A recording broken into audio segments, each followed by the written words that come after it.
crash after 30. It had been stable too. It had been going just fine the last couple sessions. Okay, again, right back into it. This session takes place 3 days after the recruitment of Bronzy. Since that time,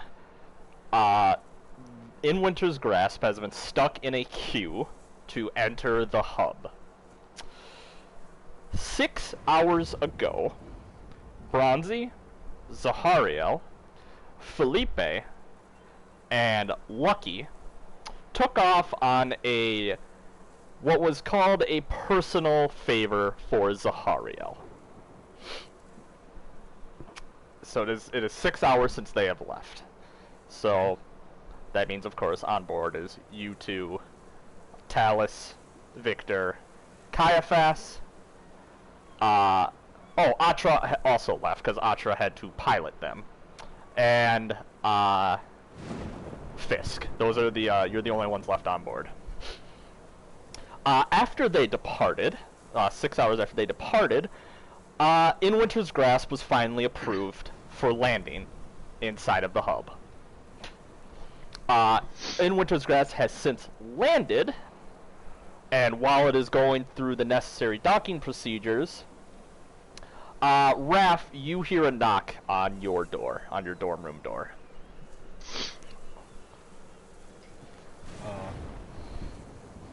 Okay. I mean, I guess I'll get up.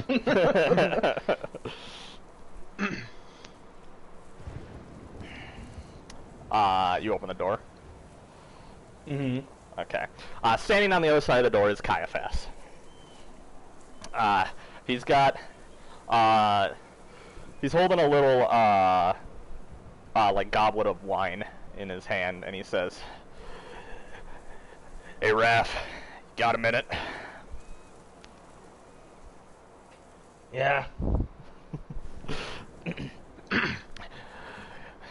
You grab Jacinto and join me on the bridge. I'm gonna shrug.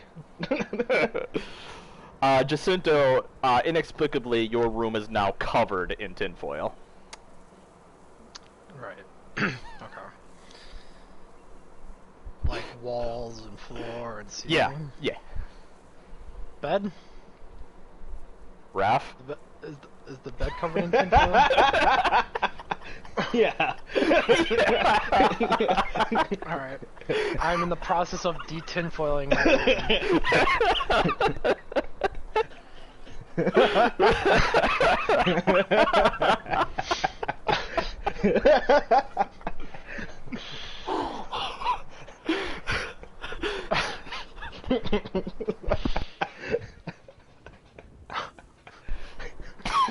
Why'd you do this to me? You said I could, and so I did. Oh my god. Oh, I almost forgot. Okay.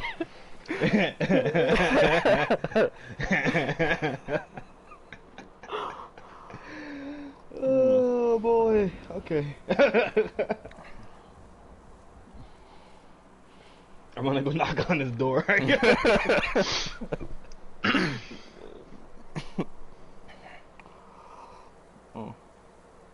Raph has knocked on your door. Yeah. Okay, so question. Mm-hmm. Do I know who's tinfoiled my room? Mm-hmm. Mm-hmm. I do. Oh yeah. Okay. It is incredibly obvious whose handiwork this is. Okay. I'm gonna shout who's there in the room, or at the door.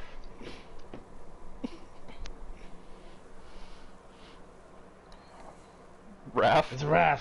Okay. That's right, you gotta test the voice. Has Raph apologized? Absolutely not. You here to finally apologize? Nope.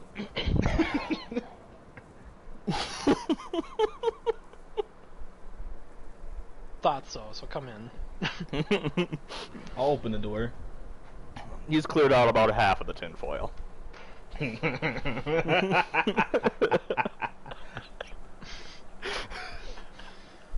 What do you want?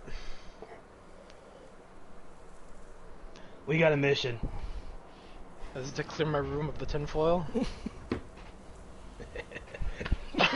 Is it for you to help? I'm gonna leave.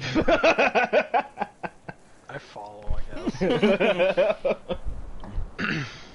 On the bridge, Caiaphas has drained the last of his wine, and he's pouring himself another cup when you walk in.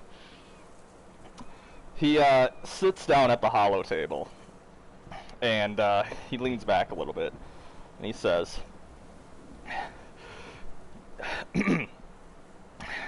"Got a job come down the grapevine that I think you two in particular might be interested in." What's the work?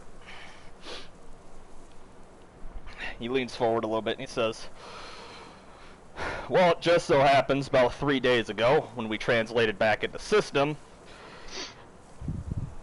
a local gang here in the hub, called the Bloody Hands, raided a Confederacy starship, acquired themselves a stash of military-grade equipment. Now, that is what caused this massive queue, as I've come to find out. And if that wasn't reason enough to get involved with this, to get a little payback for making us wait so damn long, an old friend of mine, he's a private eye by the name of Ravenor. Well, he's picked up the job, but he needs a little backup. He has all the details for you, wouldn't give me much more than that. I figured two cops, you're still cops, right? Two cops like you might be interested in something like this."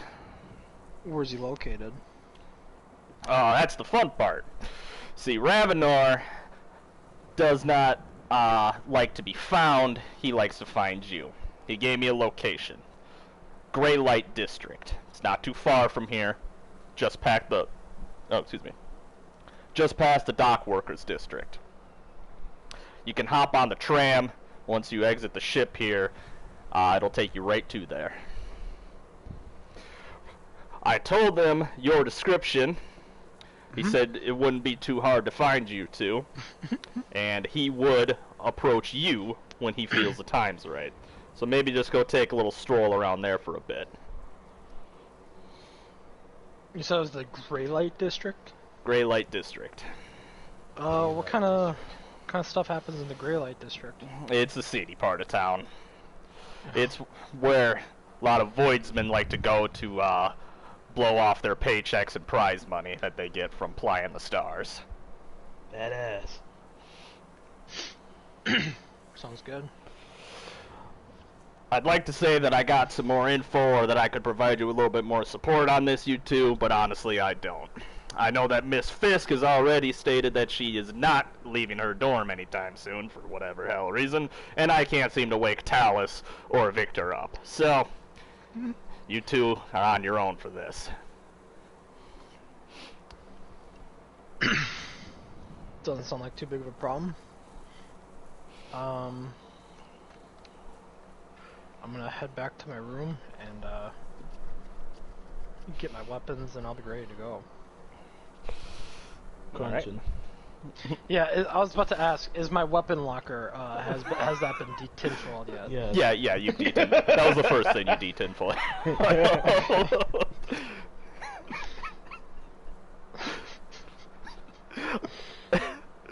Caiaphas is going to walk on by, and he's just going to look in, and he's just going to shake his head, and he's going to walk away.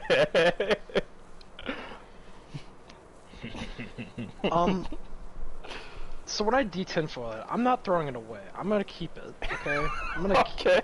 There's a big ball of tinfoil in my room now. Okay. It is a giant ball of tinfoil. I feel like that's a fire hazard, but okay. I feel like that might be an issue. Yeah.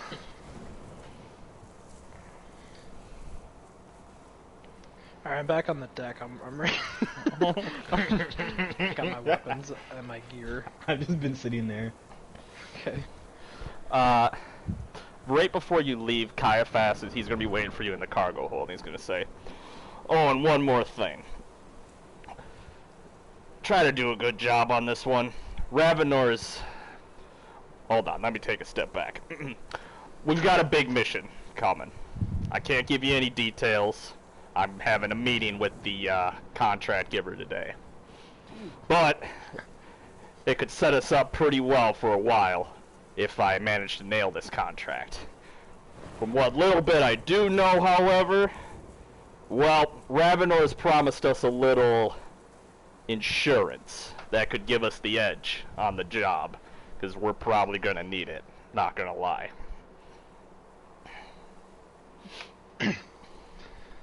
I'll do my best. Give us a crisp salute. I'll put up the like rock on symbol. I got my full faith in you two. I'll talk to you all a little later. Good luck out there. Thank you. Right. Which way to the tram? Stepping off of the ship, you see that there are dock workers that are starting to scramble over, cleaning, and just kind of doing some preventative maintenance stuff all over the ship. But going to and from the ship, you see like little cars, like how to best describe it, like dock cars that you can hop on, and there's an automated droid on the car, and you can tell the droid where to go. I say Gray Light District, please. Scanning. Processing. Acknowledged. Please hold on. Keep all hands and feet inside the dock car at all times. And the droid takes off. The droid takes off, and once it exits the docks itself, it comes to a stop, and two arms come down from tramways that are up in the air that's crisscross all across the hub, and they grab onto your car, and they lift it up, and they start shooting you forward. You pass through the workers' district. First off, did you two want to talk to each other about anything? Yes. All right, you're passing through the workers' district. I can't imagine why. My arms are folded. I'm looking out the window in the opposite direction. I'm just gonna fucking tinfoil. Yeah. Why?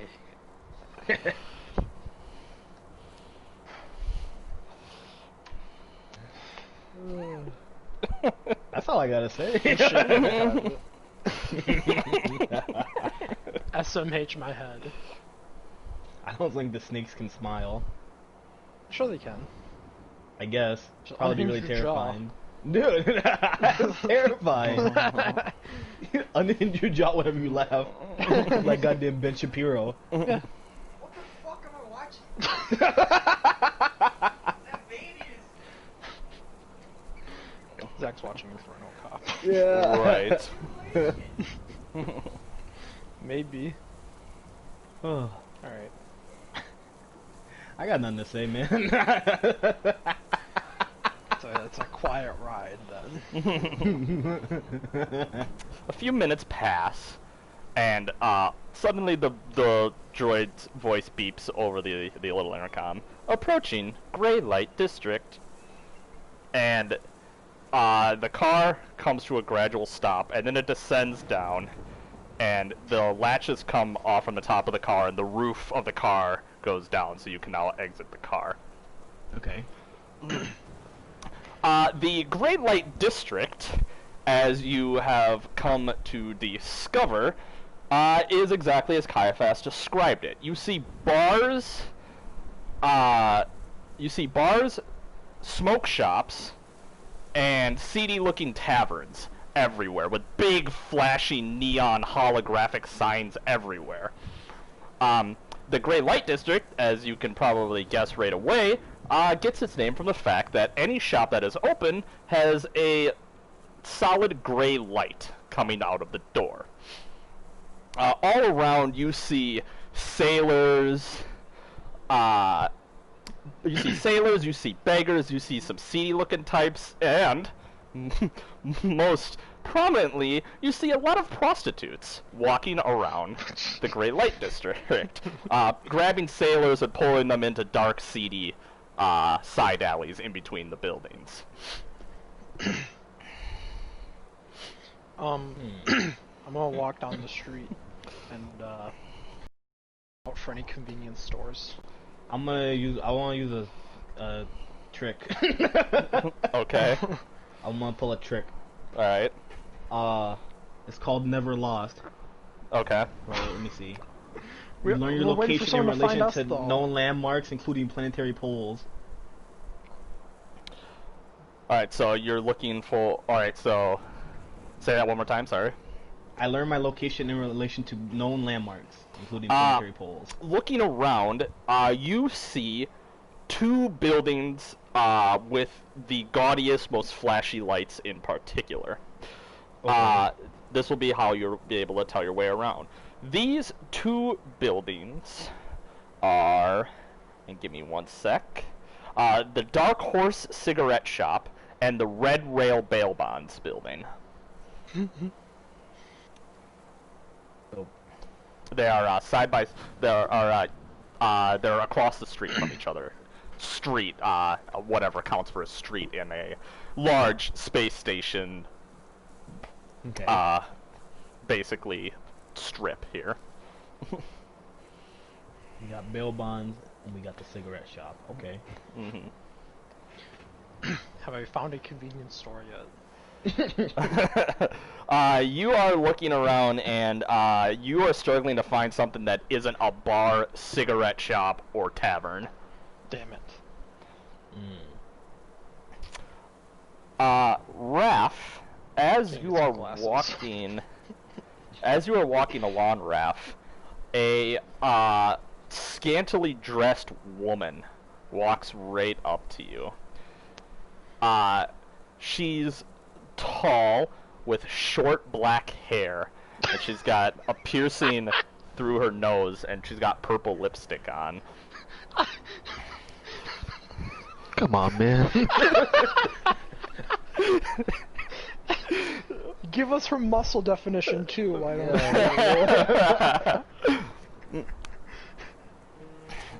She's average. She's not fit, but she's not, pudgy. Kick your ass. she comes up to you, Raph, and she puts her arm, or she puts her hand like right on your pec, and she says, "Hey, baby, are you looking for a good time?" I take out my badge. She leans in very close, and suddenly her voice gets really deep as she whispers in your ear. "In between the Dark Horse and Red Rail Bail Bonds. I know who you are. Put that away. I'll meet you there soon." What the? Okay, well.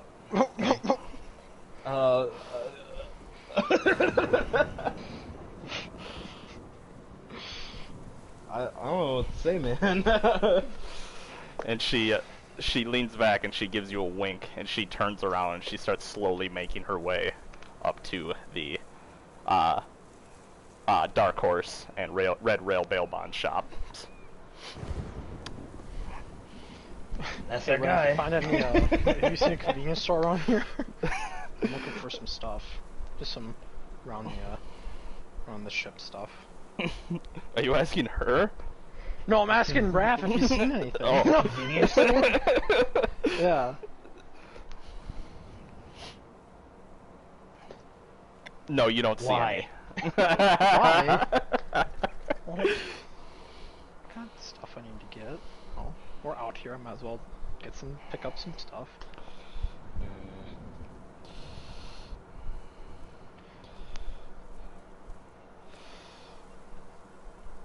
Well, that's our guy, so. Okay. Where'd they tell us to go? You see the shiny buildings? Do I see the shiny buildings? Yes, you see the shiny buildings. Yes, I do.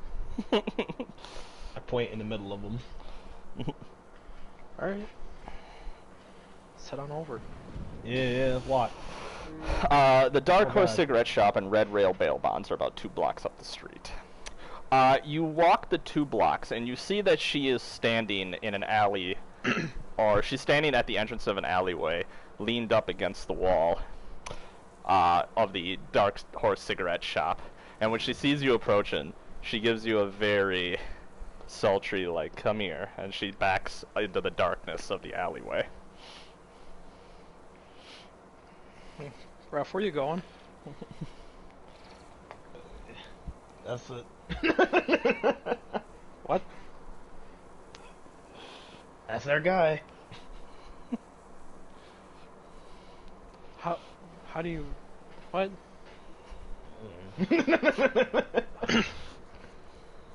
Shrugging. Are you sure? Mm-hmm. Okay. You enter into the alleyway and you see her standing under a single light in the alleyway. And before your very eyes, her face and body morph into a man who looks like this. Oh boy, oh boy, oh boy. Here's my phone, here's my phone.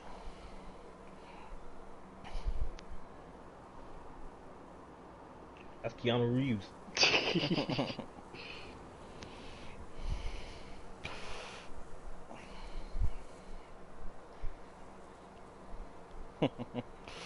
He pulls out a cigarette from his coat pocket and he lights it. And as he holds a cigarette in his mouth, you see him pull out a vial full of a blue liquid, and he injects the liquid into his left wrist. And he cracks his neck a little bit and he says, "Ugh, all right, perfect. I don't think anybody's going to be a little suspicious about you two coming into the alleyway with me now. I'm Ravenor." Did you just juice up? The polymorphine that allows me to look like that woman you just saw there acts as kind of like a poison in the veins. Gotta take the anti-venom once it's done. He takes a long drag on the cigarette before he flicks it off. That's gross, man.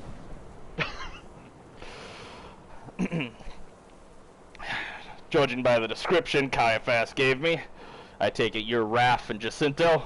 Otherwise, I just made a huge mistake. Yes, it's us. Hello. I'm Jacinto. You see anyone else around here with a snake head? No, and that's why you're perfect for this job. Alright, let's cut the shit. I'll give you the rundown. We got 3 big gangs here that have their stomping grounds here in the Gray District, over in the Dock Workers District, and now in the new low-income housing that's just been established in the hub here. You got the Skull Draggers and the Bloody Hands. Those are our 2 main gangs for today. I'm sure Caiaphas told you, but the Bloody Hands got their hands on some equipment that I think most of us wouldn't really want them to have their hands on. This is some top-grade shit, let me tell you. Things that the counter-terrorist police forces use around here. Jeez. Okay.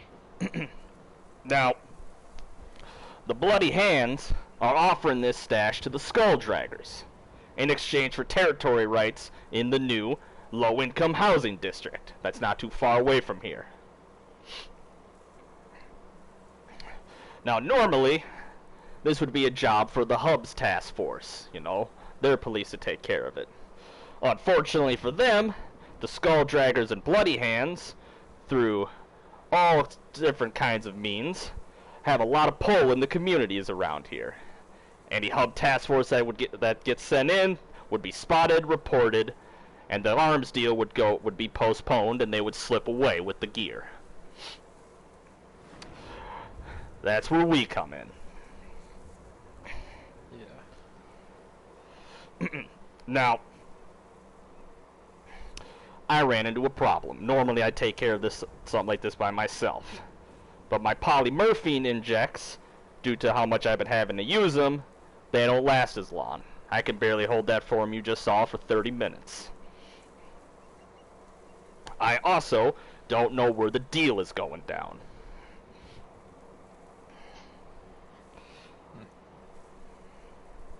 How did they get their hands on these weapons? Honestly, I don't know. I didn't bother to ask, but if I had to take a guess, well, let's just say that it's some of the members of the hub police force ain't straight shooters, if you get what I mean.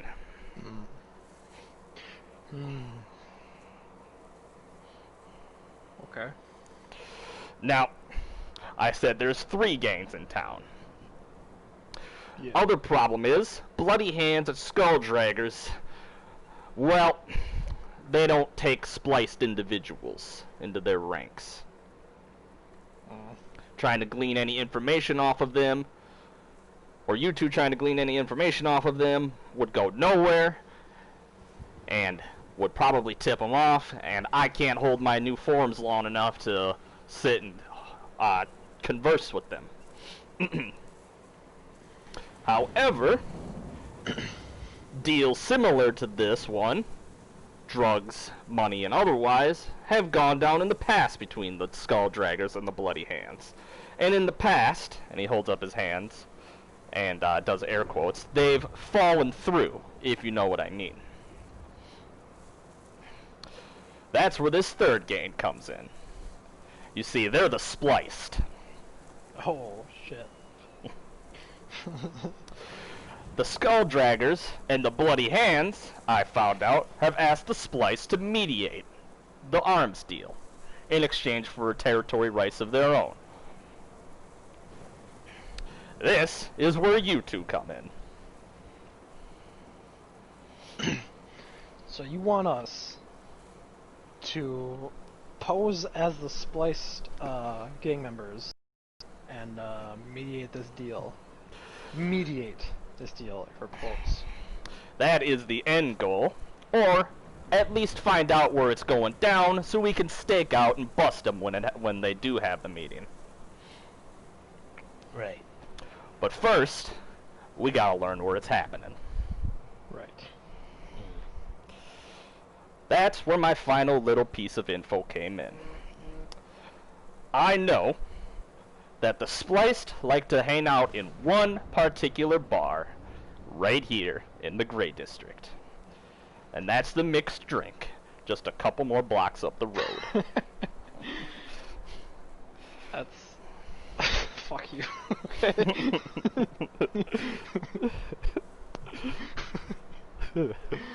Alright.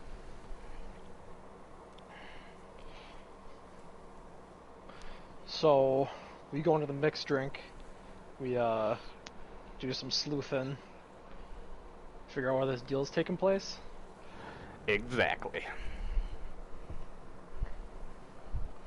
I'm assuming that's a pretty big deal, so how many can we expect on either side? Due to the issues in the past, actually, it doesn't seem like there'll be that many of each of the gangs. Plus, a big gathering of gang members tends to draw some unwanted attention from the police. Okay.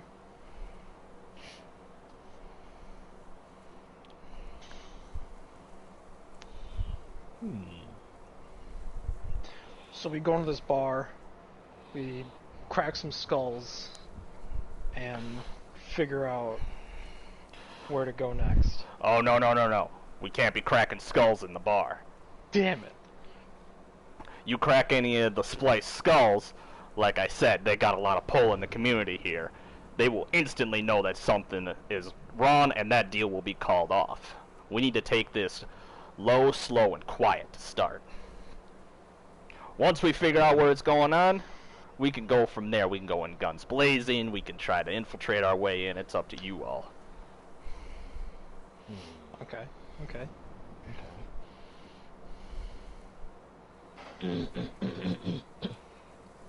Does the spliced have a uniform, or is it just they take, or is, I point up to my horn and I say, or is this good enough? As luck would have it, that tends to be good enough. All right.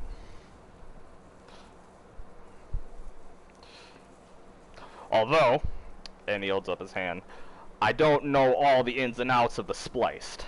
The polymorphine doesn't let me copy spliced people, and vice versa, spliced can't copy normal people. So I've never been able to get in and learn some of their info. Okay.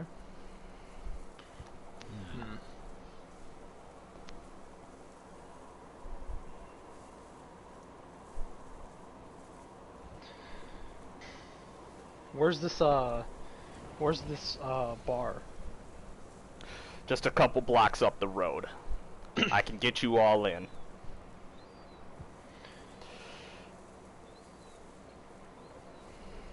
Okay. All right.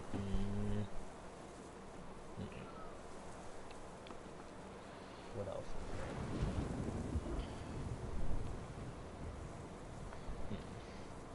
You said you don't have much information on the spliced? Can't say that I do. Never been able to infiltrate them, nor have I got any contacts on the inside.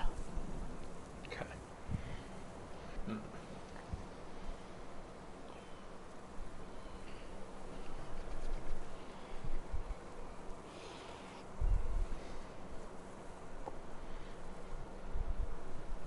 Okay. I'm trying to think of like what questions I can lead my way into, like being like, hey, where's this deal going down? Like, Let me check my sub list. Those are for killing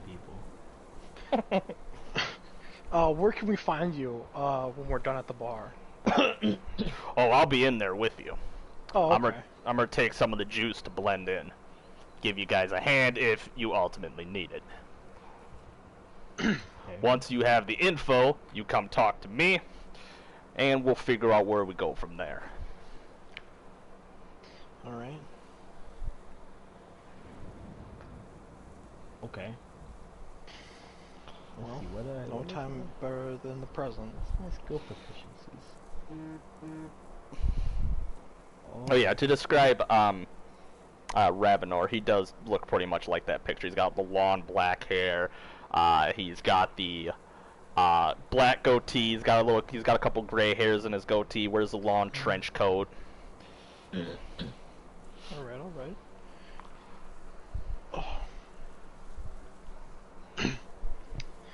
Well, I'm ready to head out. If you are, Raph. Yeah. All right. Try to blend in, and he pulls out a cigarette and pops it into his mouth, and he lights it, and he just kind of lets it hang on in his lips as he starts walking.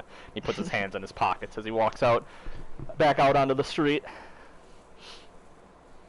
I put my hands in my pockets too. You know, follow.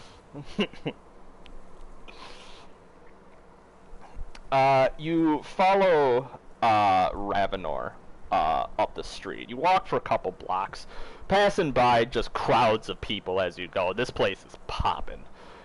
You see taverns that are wide open. You see people partying in these places. You see drunk people passed out on the street and on the sidewalk, and you see security forces. The few that there are trying to push these drunk people off the street, or they're trying to get somebody to help them pick them up. It's just hectic. This place is the place to go if you're a sailor, apparently, or you're one of the more seedier folk in the hub. But eventually, you see the bar that Ravenor mentioned. It's called the Mixed Drink. And fitting enough, you see a bull-headed man is taking a large drink out of a cocktail, or large cocktail, and is just downing it as part of the hologram for the advertisement for the bar. I And smile. however, it's not entirely a bar. Ravenor failed to mention that it is called the Mixed Drink Bar and Gentlemen's Club. There it is.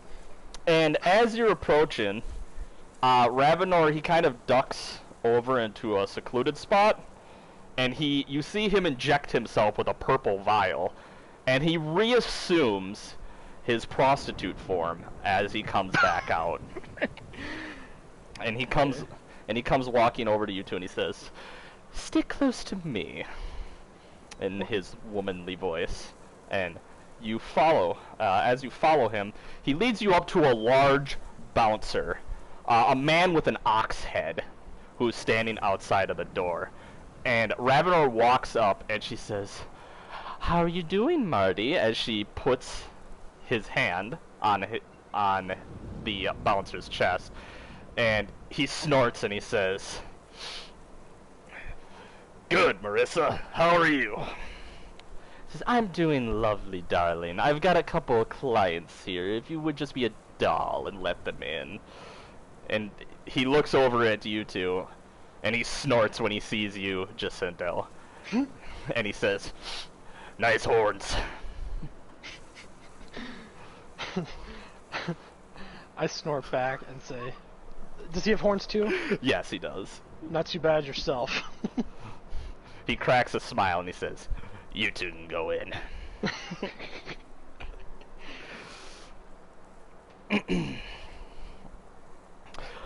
Inside the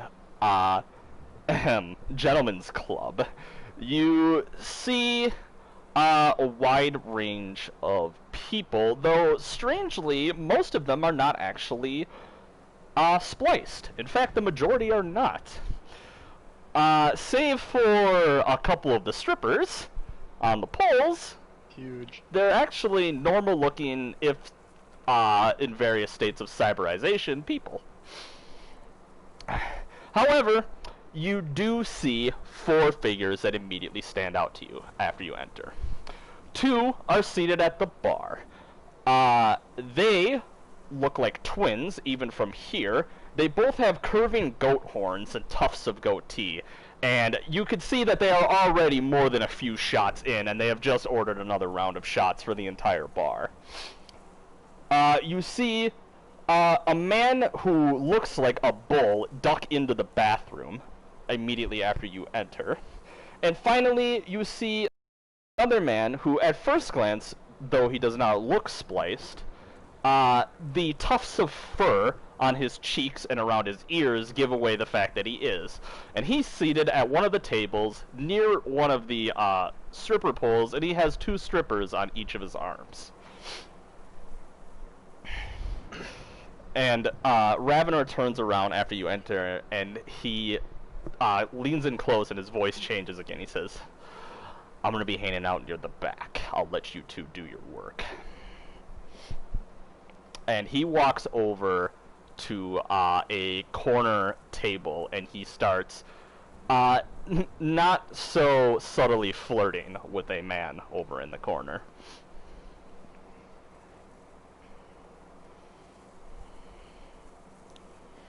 And you said there's a group of spliced? You've seen 4 spliced total. 2 at the bar, who have goat horns and tufts for goatees.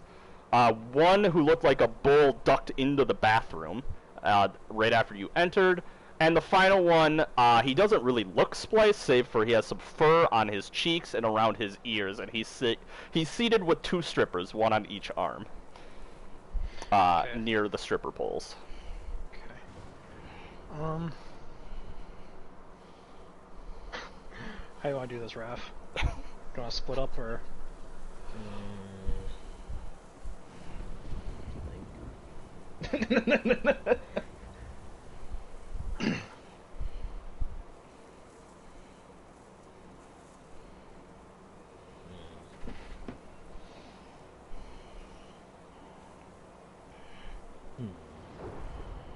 How many are there in that group?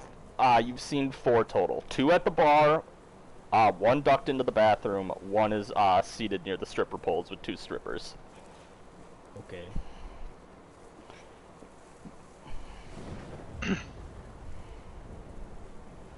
my weapons on me? I think my weapons on me still.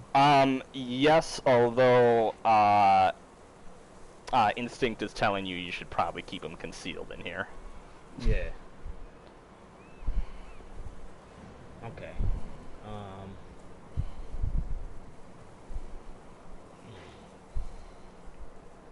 Okay. Let's see. I don't know. I have no items or skills that will help me right now. Let's just go up to them. To the guys at the bar or the? Yeah. Okay. Okay. The bar, is mostly full, although there are a couple open seats next to them. They have bought, from what you can count, at least 5 shots, for the bar, and, they themselves look rather inebriated at this point. And, they've just finished another shot when you approach, and they're smacking their hands against the table, and, they're baying a little bit, like a goat would bay, and they're going, "Another one, bartender, another one!" Okay. I want to order a drink. I don't know what the drinks are. I say, I point at their drink and I say, I'll have one of those too. The bartender, a spliced man himself, with the head of a cat, nods, and he pours out a shot of tequila for you, Jacinto, and hands it over to you.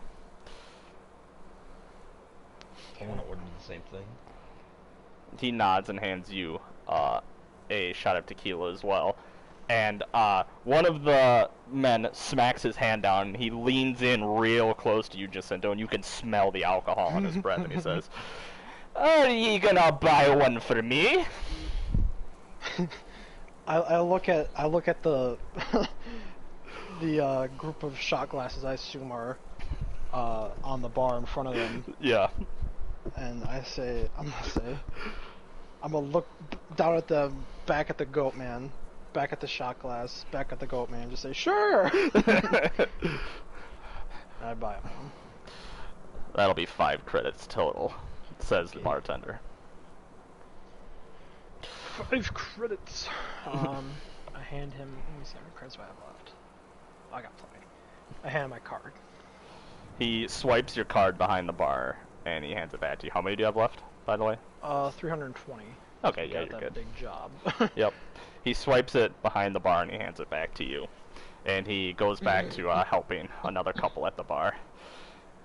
You hand the shot to the goat man, and he hits his twin brother. Now you can see that they are actually twins on the shoulder, and he says, "Ungor, Ungor, we got a couple new faces in the bar."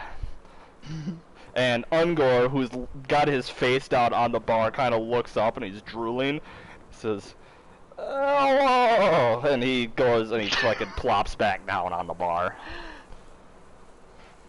And the other goat man, he holds out his shot to you and he says, "Well, where are you from? I've not seen you around here before." And he does the shot in one full gulp. We just docked here a few days ago, and this is our first experience in this, at least my first experience in the Grey Lake District. "Oh, you've come to the best part of town, you've come to the best part of the hub. We love the Grey Light District, don't we, Ungor?" And Ungor is just drooling everywhere and out cold. Don't worry about him. He can never hold his drink. Do I know, has he said his name yet? He is not. Okay. I'm gonna say, my name's Brian. What's yours? I'm Bulgor. What do you do for work around here, Bulgor? Ungor. Oh, I can tell you're new around here for sure. Everybody around here knows that me and Ungor here are part of the Spliced. Oh. We don't do work around here. The work does it for us. We are rolling in the money without too much of lifting up too much of a finger. Oh yeah, How'd that's you get in? alright. Sorry, What'd what? Yeah. How'd you get in? Did you see the man who went into the bathroom with a bald head? I believe so. Yeah. I'll nod. That is Fulgor. But he's most commonly known around there as Doombo. You gotta fight him if you want to get in. Me and Ungor got our little goatee asses kicked, but we eventually overcame him. Okay. Did you fight at the same time? Oh, yes.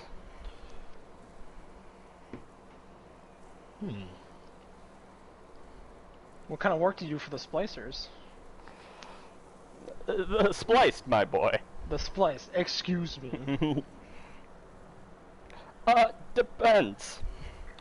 Me and Ungor have some more pull with the goats men around here. We know the best places to offer them some protection from the bloody hands and the skull draggers, and they pay us for that protection. Right. Sounds like a pretty sweet gig, huh, Raph? Pretty nice.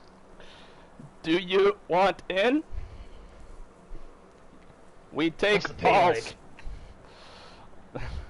He gestures over to the shot glasses on the table and says, "Enough to pay for this without worrying about a damned thing." Okay. I'll nod at him. We just gotta fight that guy? In the bathroom? Here's the secret, my friend. Doombo has a bit of a problem with the, and he rubs his nose a little bit. You give him a little too much, and he cannot fight anymore, and he passes out. He keeps the initiation cards on him in his back right pocket. That's how me and Ungor got in. Okay. Okay. I bet you guys got all kind of wild and crazy stories, huh? Oh yes, ain't that right, Ungor? And Ungor has now fallen to the floor of the bar. Oh yes, Does he need help or something? he'll be fine. He can never hold his drink. I don't know why he drinks so much. Okay.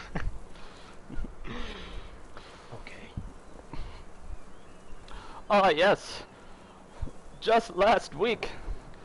Now you didn't hear this from me. Oh, was it a week ago? No.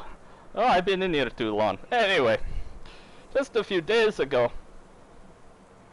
we helped the Bloody Hands set up a deal to get them some equipment.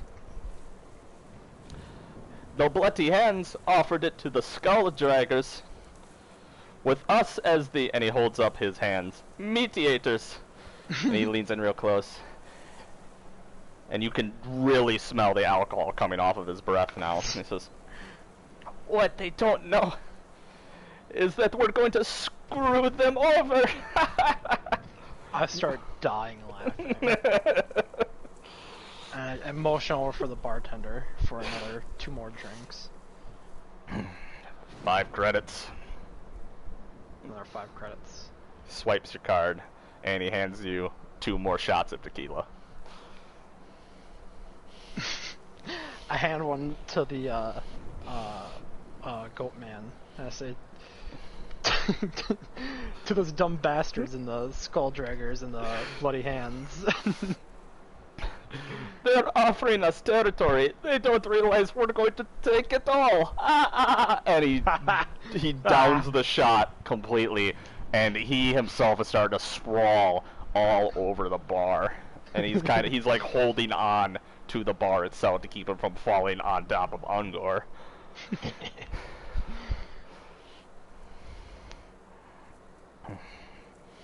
I'm going How do you to. plan on doing that? Screwing them over? Yeah.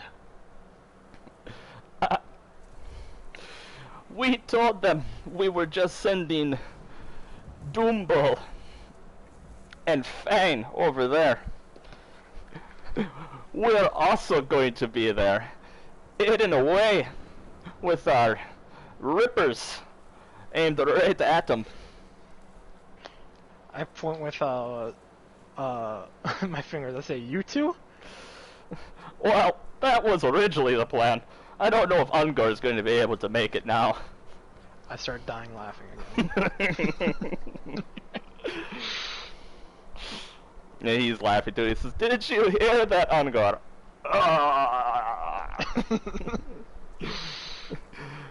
It's okay. We're a better shot when we've had a couple in us. Well, let's make sure you don't miss. I'm gonna buy 2 more shots. Bartender scans another 5 credits off your card and hands you 2 more shots.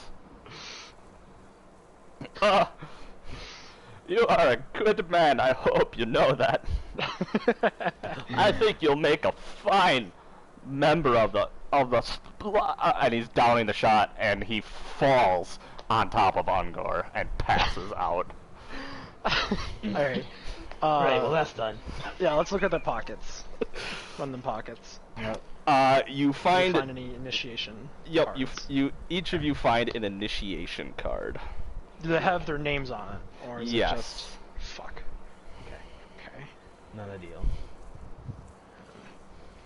Cause that bull knows what's up. Yeah. I was gonna say we could just, like, go up to the boy and be like, oh, the goats sent us to, like, because they're too fucking drunk. So. Yeah, we could do that. I could do that.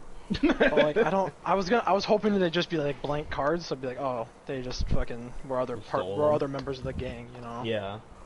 But I don't know how we can swing this. Do you have a trick for, like, forgery at all? No. Fuck. Let me check. Actions. I have a trick for shooting people. More shooting people. Okay, so what is the Doombull? How do we make him go to sleep? He likes cocaine. Yeah. Or space cocaine. Where do we get space cocaine? I don't know. This is an issue. I mean-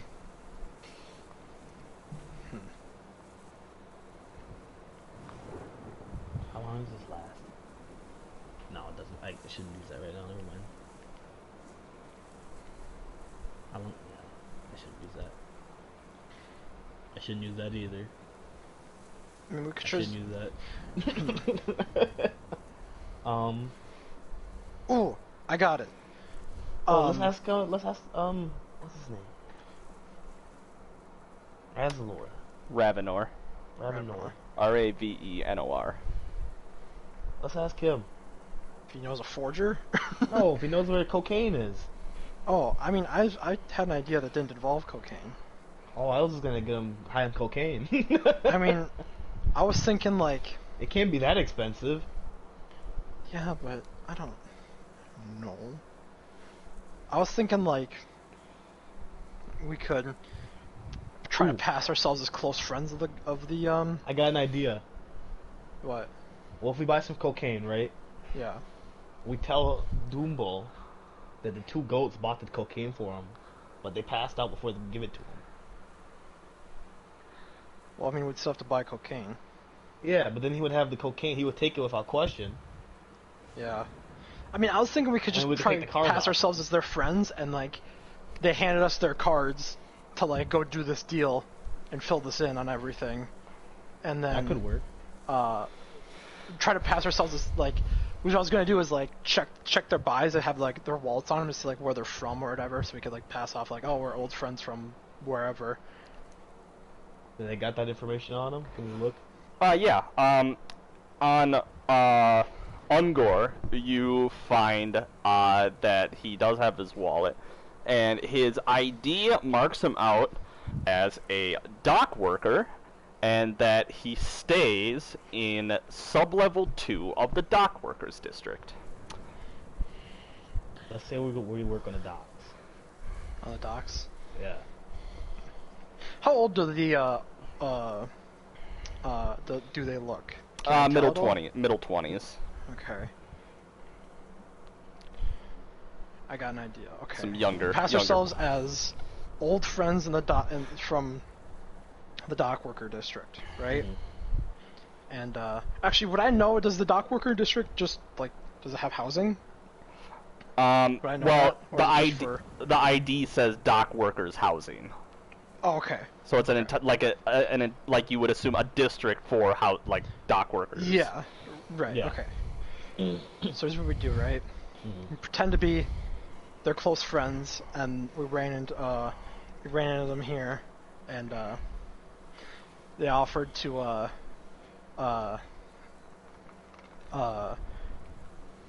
they offered us to assist them, and then they got too fucking drunk and passed out.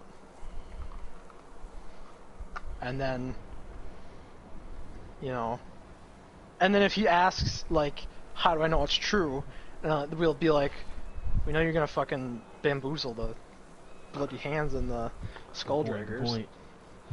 Like, we fucking know. Why wouldn't we just go to the police with that information? Or some shit like that. Like, if he didn't think we were straight, why would we, like, go up to him? You know what I mean? Yeah. Alright. I don't want to fight this bull, man. I don't either. Where is the bull man? In the bathroom is where you saw him go. Okay. Let's go. Alright.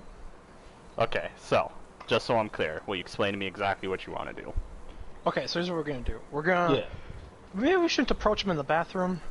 I think that's kind of weird. The bathroom's okay, this is important. What kind of bathroom is it? What do you mean? Is it like a multiple stall bathroom, or is it one of the ones that like lock? Oh, is it like a one person or like A one person, like a one stall bathroom? You know the gay 90s? Yeah. Yeah, exactly like that. I don't Hold know on, I'm what thinking. game So like not a like not a door. There's red lights on in the inside. Oh, you just walk down the. Okay. Yeah, okay. and you just walk right in.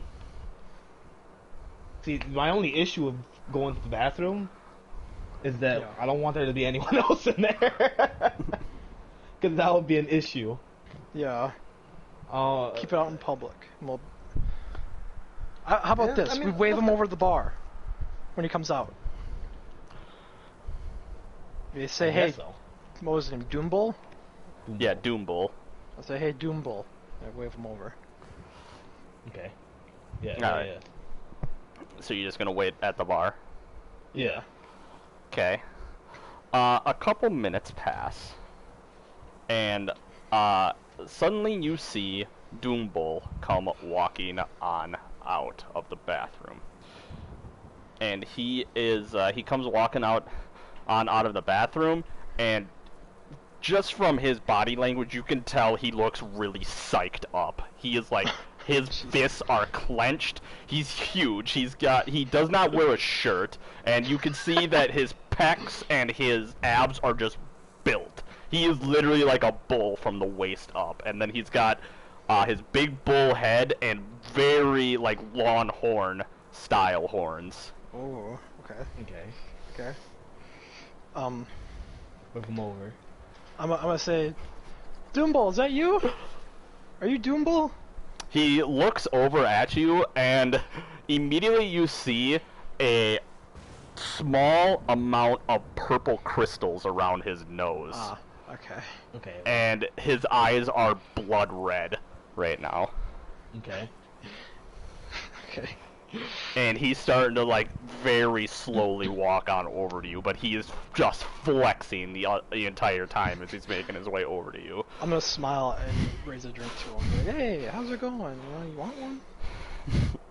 He grabs the bar next to you when he walks up, and he, like, flexes his hand, and you hear the wood of the bar start to creak underneath his hand. Christ. Okay. And he says, "Who are you?" We're friends of the goats here. I point to, I thumb And over he- to the goats. he looks- that are- And he says, "They're out cold again?" Yeah, buddy, they ate a little too much, you know the goats. I'm gonna feed them to the skull draggers. That's actually what we wanted to talk to you about, big guy.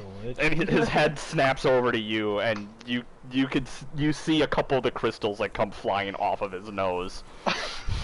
And he's just sniffing, and he's sniffing like the last of the crystals off of his nose. You see the goats here, funny story. Right.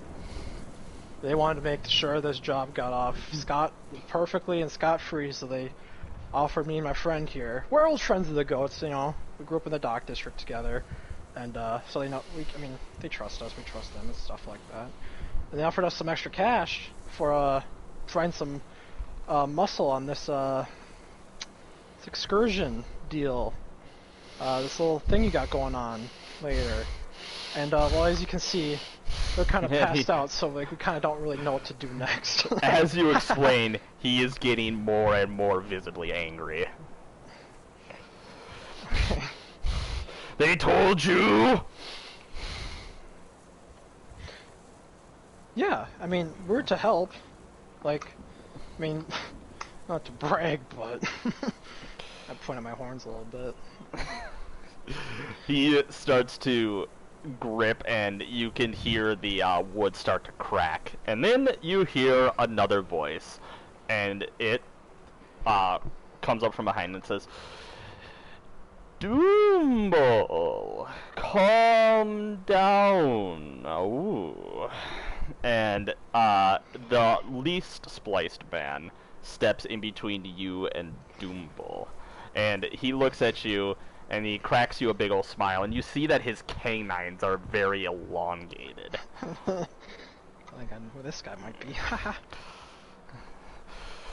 Fane, Ungor, and Bulgor told them. Yes, I know, I heard, Doomble. But we don't want an incident like last time, do we? And Doomble started to calm down a little bit, and the new man reaches into his pocket and he pulls out a little baggie with purple crystals in it. He says, "Doomble, take this and go calm yourself down a little bit." And Doomble immediately snatches the crystals, and he turns around and he storms back towards the bathroom.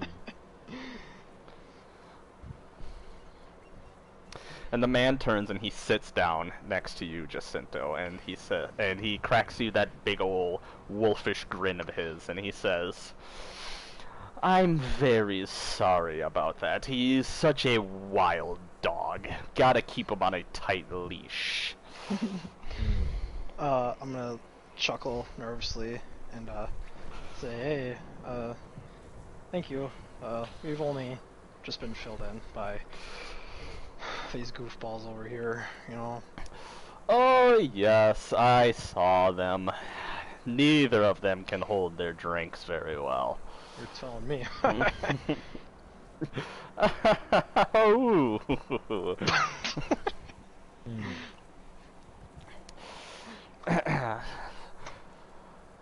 Speaking of which, and he leans in a little bit, I overheard you talking to Doomble. Oh man, I went back to the goat for a second there. I overheard you talking to Doomble, and you mentioned that you and Ungor and Bulgor know each other from the dock district?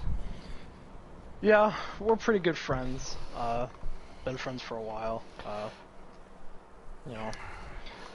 That's really funny, because I am in charge of their neighborhood around the dock district, and I have never seen you two before. And he begins sharpening his claws on the bar.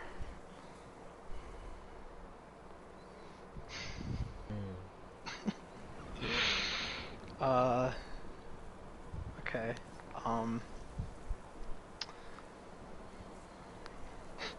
I'm gonna chuckle a little bit and say,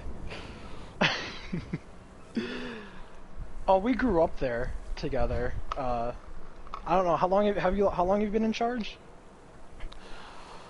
Oh, I've been in charge a few months now. So yeah, we grew up there pretty much. So He pulls out a knife blade and he begins sharpening his claws, or the knife blade, you can't really tell, as he's running them across his claws. So yeah, we grew up. Me and my pal here, kind of split, parted ways with them. You know, once we hit an older age, and then we ran into them a few months ago, chilling. We're like, oh, nice to see you, you know, stuff like that. We caught up. It was really nice seeing them again. But yeah, it was really nice to see them again. And you know, I don't need to bore you with all my life story about our friendship, but do they talk about us at all? Not Did they a mention any Brian word. and Raph? That's classic. That's classic. Yes, yeah. You know, you think you're getting somewhere in a friendship, and whatever. I don't need to get into it. That's a dope for you. Yeah, I don't need to get into it. That's business for me and my pal here when they wake up. Roll me a persuasion and subtract 1 from the roll. Okay. Persuasion. We'll just do. Oof. 15. Not terrible. He looks you all over and he says, "Well, I suppose I haven't been with the Splice too long. Maybe they just failed to mention it. Usually when I talk with them, they're always," and he gestures over with his knife, "in that state."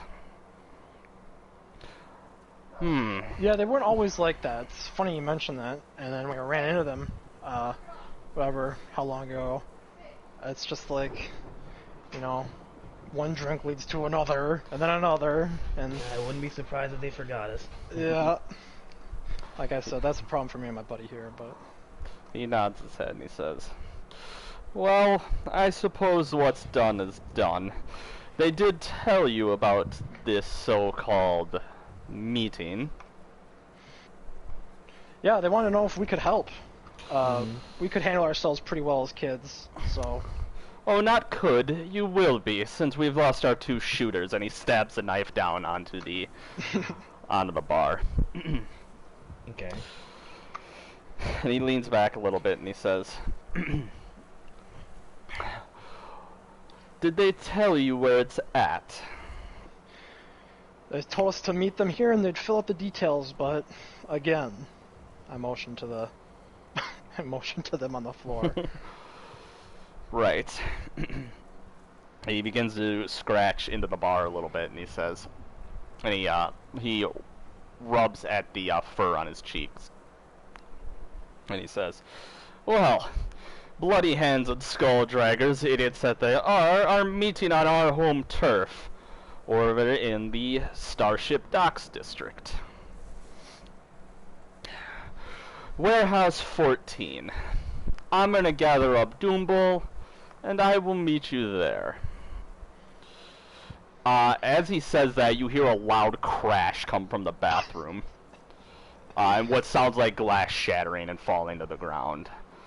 And he takes his hand and he puts it in, or he starts rubbing his eyes and he says, "If you get there before us and they're waiting for you, just mediate the deal and stall until we get there. Doombul!" And he gets up from the stool, and he shouts over the noise, "What did you break now, Doombo?" And he goes walking into the bathroom. Okay. Okay. Alright. Well, let's go Where are we find, going? what? What's the name of the place? Starship District, or Warehouse 4, I believe? Warehouse Factory 4? 14. 14. Fuck, okay. Okay. So let's find, our good pal, Yeah. Ravenor, right? Yep. Yeah. You see Ravenor has not moved from his spot, but the man that he was with is now out cold.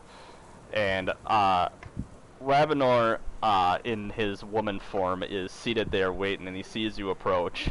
And he reaches over into the man's pocket, and he pulls out a small card. And he wipes the card off a little bit, and he holds it up, and he says,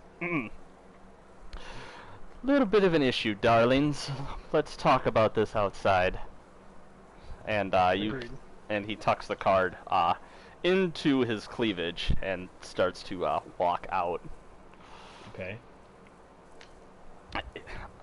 Outside, he ducks into a small alleyway, and you follow him, and he pulls the card out of his cleavage as he transforms. And he holds the card up, and you see a single... you see the picture of the man that he was seated with, and next to the picture, you see a red fist on the card, and he says, "Bloody hand." And he flicks the card down on the ground. Seems they've been keeping an eye, seems they've been keeping an eye on our friends on the inside there. And he pulls out a cigarette and he lights it and he starts smoking it. Okay.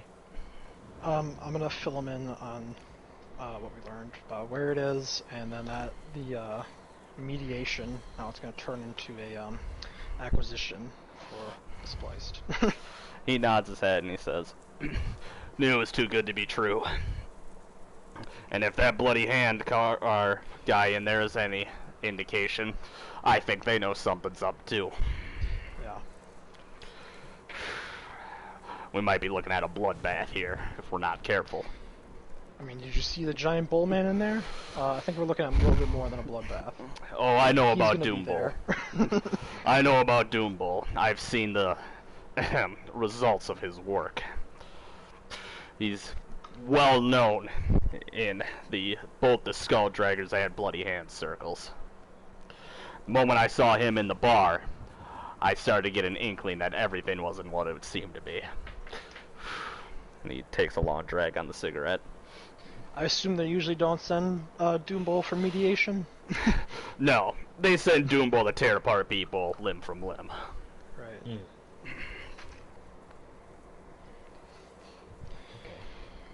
So what's the move now?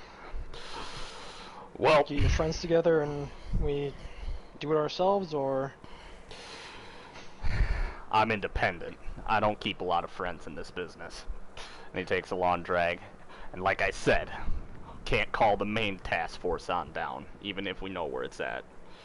The moment a security force ship is spotted anywhere near there, they'll scatter to the winds. We have an in with you two, if you still want to go through with that. Otherwise, I know that area they're talking about decently well. There's some high ground around there we could maybe set up. If you would want to do a stakeout, and maybe, as you put it, bust some skulls from there.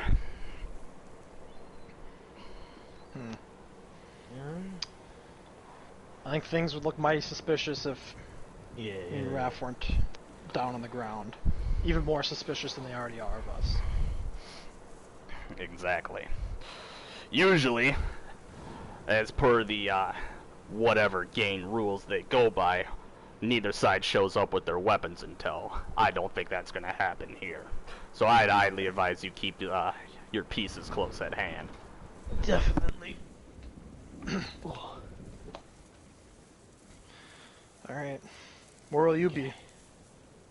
1 sec.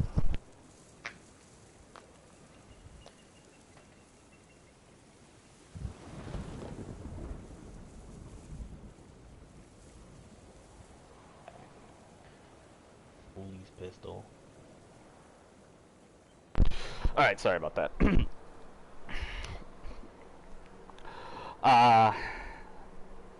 He said, where will you be?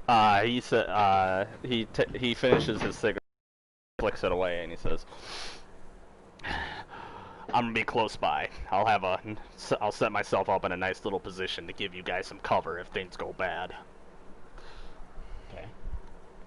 And he, reaches into his coat pocket, and he pulls out a revolver, and he undoes the, cylinder, and he starts loading some rounds into it, and he spins the chamber and closes it and tucks it back into his coat pocket. Ooh. Okay.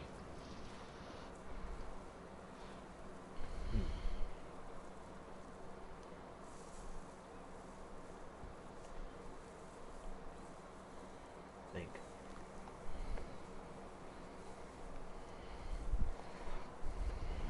I think we have anything else to do.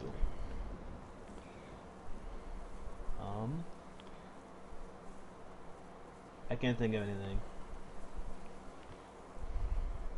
I'm ready. I mean, as ready as I'm ever gonna be.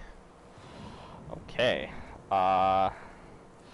He nods his head and he says, "We'll catch the tram. It's a little bit of a trip from here to the Starship workers dock, or the Starship Dock Workers District. So do whatever you need to do to get ready." And he starts walking back down the street. And I'm gonna I want to use my cantrip. okay. My trick. I want to change my ammo type for my next attack. 3 hours? Okay, that works. I think. Yeah, that'll be fine. I don't know what radiation damage does, so I'm gonna do electricity. What? What does radiation damage do? I'm afraid. You're gonna get a mutated limb. I think it's like poisoned, and it fucking forces like disadvantage and all that. Okay, so fires heat, lightning, electricity, thunders, concussion, and then radiant. This is okay. So radiant damage, but that doesn't really have anything to do with this at the moment. I'll switch to electricity. Okay. Okay, so you're switching over to electricity. Yes. And my pistol, just for one shot. Okay. Jacinto, anything you want to do? I think I'm good. I don't have anything quite like that, so I'll just ready my weapons and whatnot. Okay. Get them on me, I guess. Well, I assume they're already on me, so I'm good then. All right.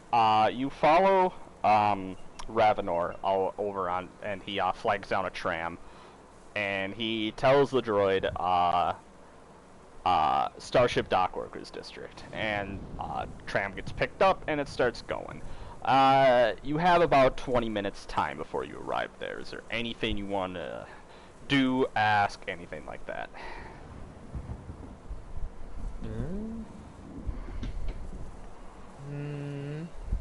Nope. Okay. Nope, I don't got anyone. Jacinto.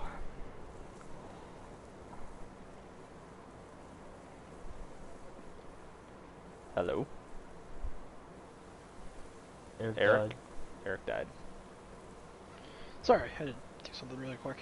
Yeah, I'm gonna bring up the tinfoil again. I'm gonna just say, why tinfoil? Why? I get why you did it, but why tinfoil?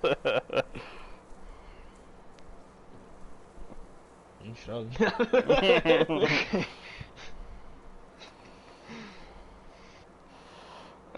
Okay. Fair enough. Okay. Ravenor's gonna look over and just say, tinfoil? He covered my room on the ship with. It doesn't matter. Okay, it doesn't. Don't worry about it. Doesn't matter. Not worrying about it.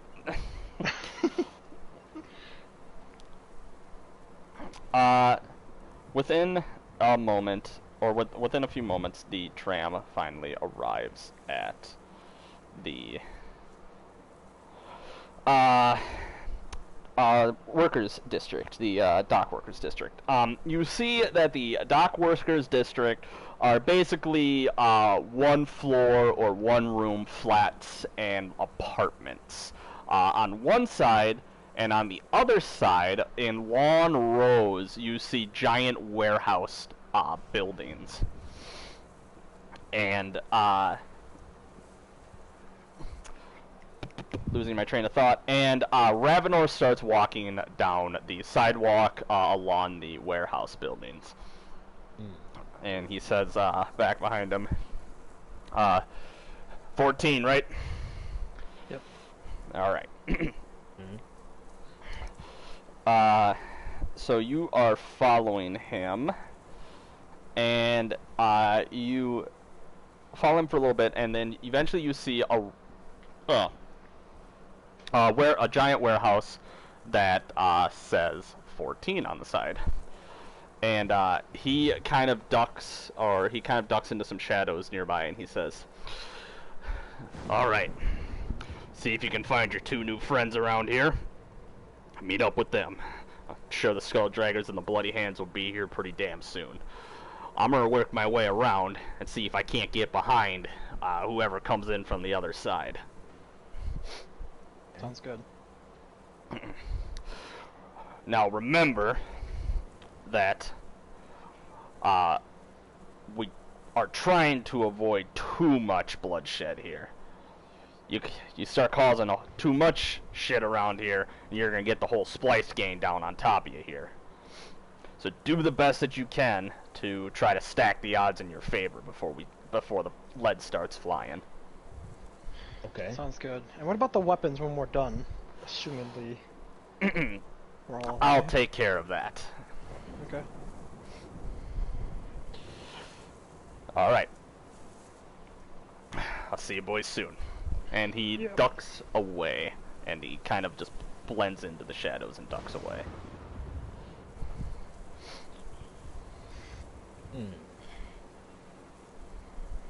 So are we? I guess we just enter the warehouse then, or should we wait out here for our boys? Or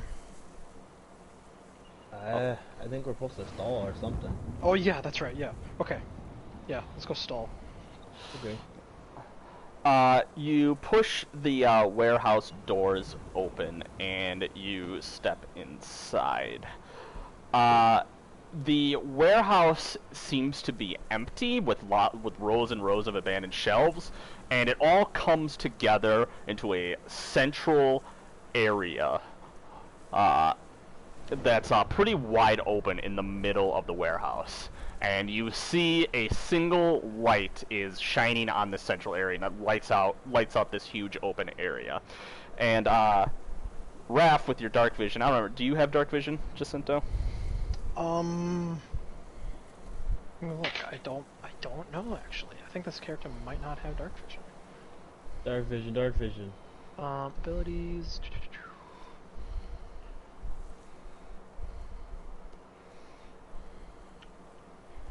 I don't believe I have dark vision. Okay.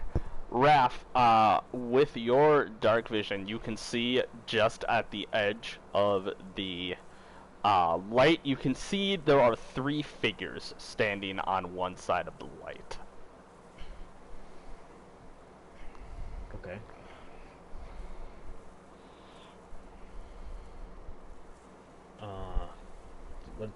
What do the figures look like? Or can I just see the figures? You can just you can make out their outlines. Okay. Let me see if I have room for this. No, I do not.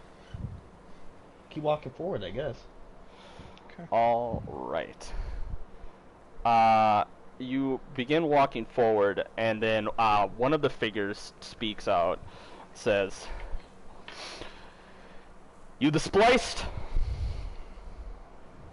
Yep. Who's asking? Bloody hands. And the figures step into the light. And they look like this.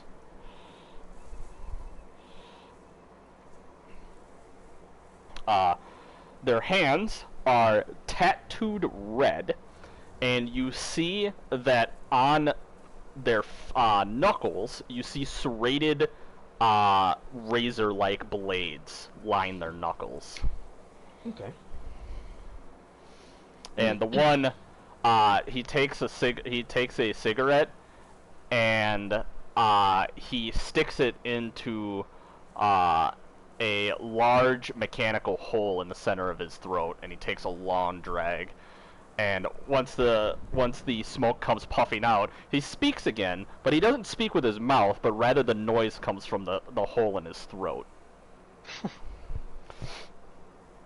Okay. He says, "We're still waiting on them knuckle draggers."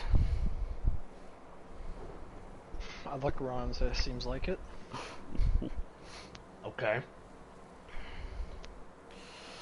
The door opens behind you, and in steps Fane and Doombull. And they come walking up to you, or rather Fane comes walking up to you, but Doombull's kind of hanging out in the doorway, and Fane says, "Looks like the Bloody Hands arrived. Any trouble getting here?"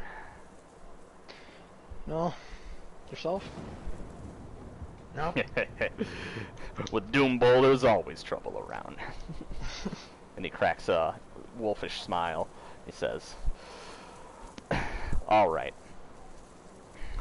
Me and Doombull will handle the meeting itself. You two just kind of hang back and wait for the signal." And he runs his blade over his claws, and you hear it makes an ever so slight ting noise when he runs the blade over his claws, and he says, and he gives you a bit of a wink when he does so. Alright. And he begins walking into the center, and Doombull follows, and when Doombull enters into the light, one of the Bloody Hands gainers, you can see that there's 3 of them now, speaks up and he says, "Hey, yo, what's he doing here?" And Doombull. and Fane holds his hands up and he says, "He's just my insurance." And the Bloody Hands, you can see, they look pretty uncomfortable right now. They're kind of shifting around a little bit now. Just then, from a different part of the warehouse, you hear another door open. And you hear the sound of feet shuffling inside. And suddenly, you see 3 more people appear. And they appear on the opposite end of the Bloody Hands. So to describe it, you all are on the right-hand side of the Bloody Hands, and now the Skull Draggers. And the Skull Draggers and the Bloody Hands are on opposite sides of each other. They're about 30 feet apart from each other. You are about 30 feet behind. You'll see on the map. You're about 30 feet behind, if we get to that, Doombull and Fane. So they're kind of standing in this kind of 30-foot circle around each other. Right. And the Skull Draggers appear. Now, the Skull Draggers look like this. Each one has a large skull, or excuse me, 3 large skulls wrapped around their belts, and the skulls clatter together as they walk.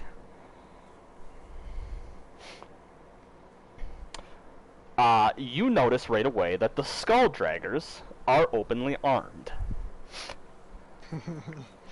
Okay. Not ideal.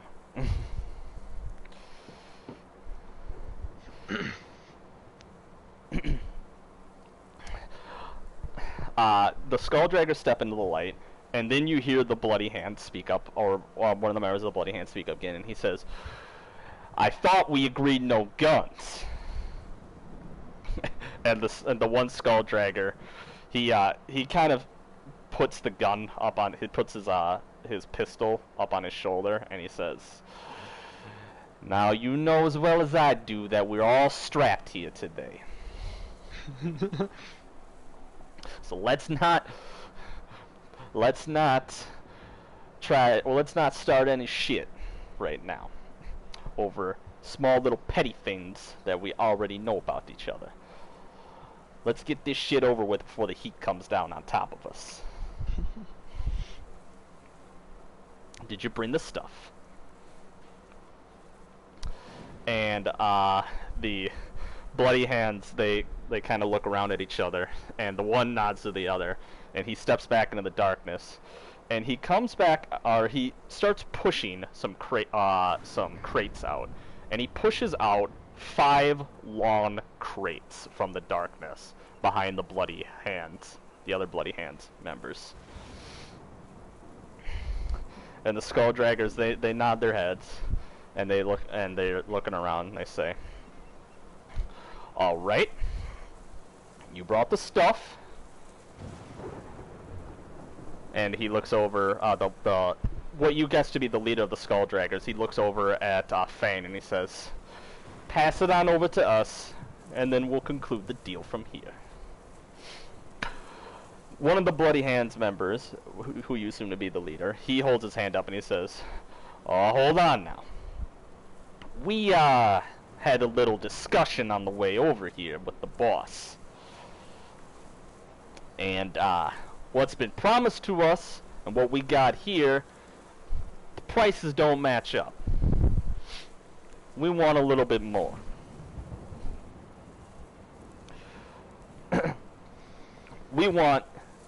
Not only do we want to expand into the Starship Docks district here, but we want to expand in the low-income housing district as well.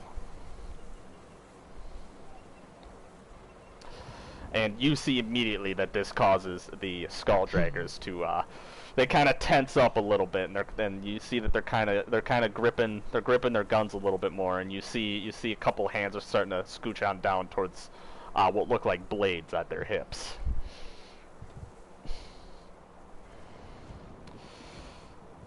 Anything you want to say or do?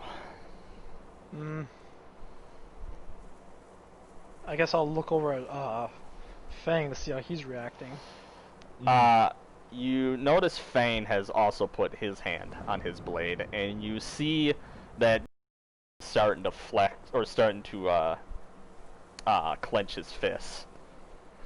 I'm going to kind of have my hand on my back, ready to sling my shotgun around.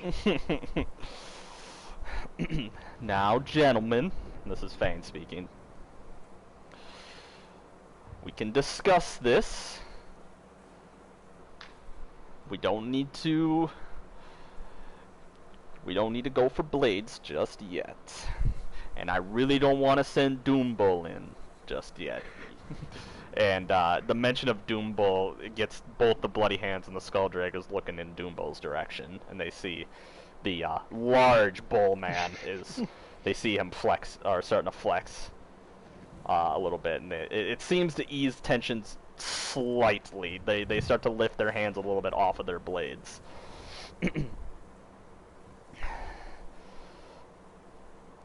Hold on, I'm just doing something real quick. Perfect, okay. By the way, you're still 30 feet away. Would you like to move any closer at all? 30 feet. What'd you say, Ricardo? You're 30 feet. The deal. You're 30 feet behind Fane and Doombull. Okay.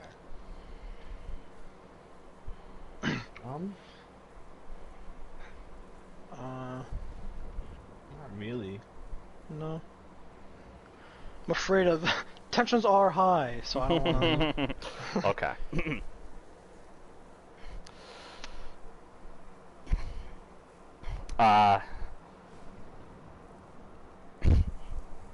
Okay.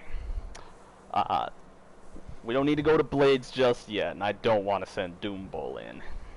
And the gang members, they start to lift their hands up a little bit, and one of the Skull Dragger leader, he speaks up and he says, "That wasn't the original deal. You all get exclusive rights in sub-level 3 and 4.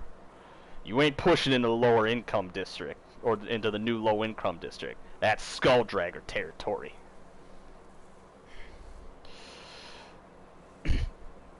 Yeah. That was before we learned exactly what's in these cases. And what's in these cases, and I know you know, is worth a hell of a lot more than sub-level 3 and 4. Fane looks over at the Bloody Hands representative and he says, "What is in those cases? None of your damn business." "Oh, I think it is exactly my business." And he puts his hand on his blade and he starts to draw the blade out a little bit. And Doombull lets out a loud and he starts snorting audibly. Alright, it's high-grade shit, okay? The kind of stuff that could get all of us in here a long time working the asteroid fields. We ain't careful. What is in the case?" says Fane. And you see that both the Skull Draggers and the Bloody Hands are kind of looking towards each other. And out of the corner of your eyes, Jacinto and Raph, you see a shadow move in between some shelving behind the Skull Draggers. And you see that they move behind one of the shelving units. They're pretty damn close to the Skull Draggers, although they're hidden from sight.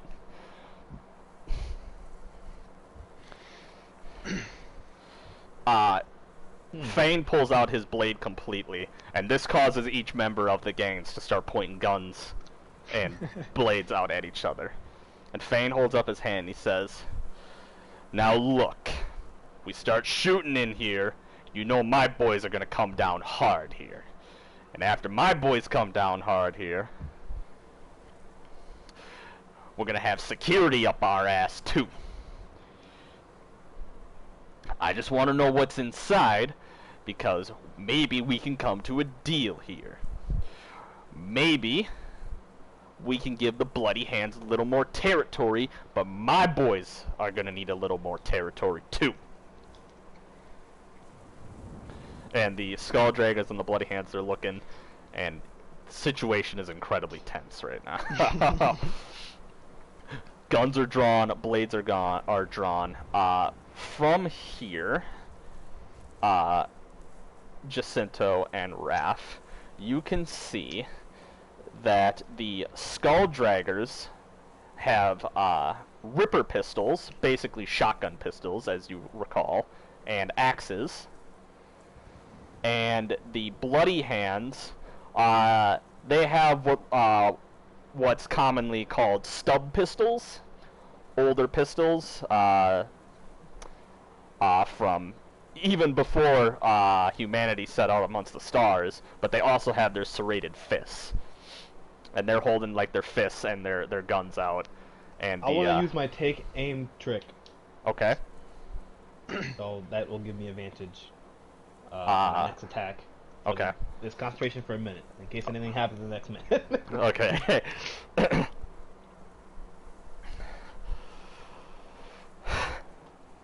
The Bloody Hands and the the Bloody Hands and the Skull Draggers are looking down each other, and then a couple seconds pass, and you see Fane put the tip of his finger on his blade, and you hear ting. Roll for initiative. I'm going to share. Oh, I have to share the thing with you.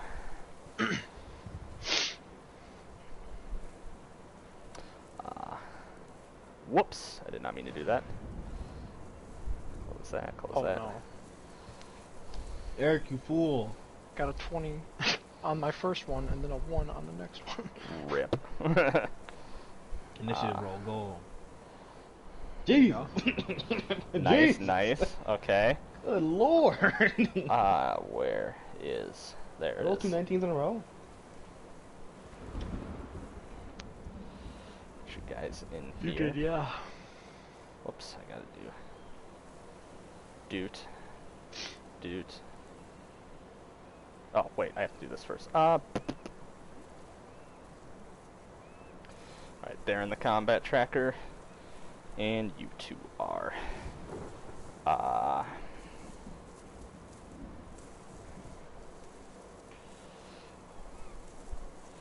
Now then, let's see if I can... Let me get a second to get this all set up.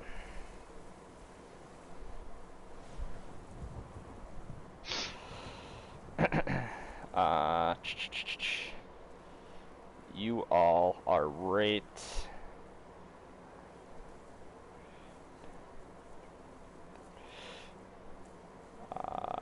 So let me put you guys on. Oh wait, I have to add you guys to combat.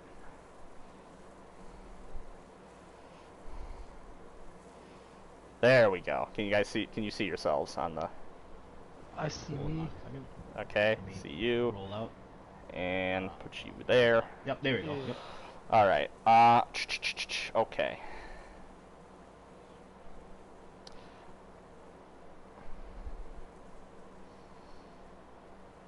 Can you see the tokens of the NPCs I'm putting on? I see Ravenor. Perfect. Yep. Fang. Fang. Fang. Oh God. I mean, I get he's big, but I guess that's Doombull.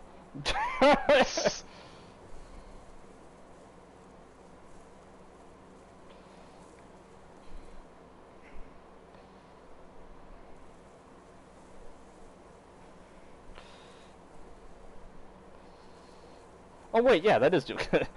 I set him as large. That's why. Boom. Boom.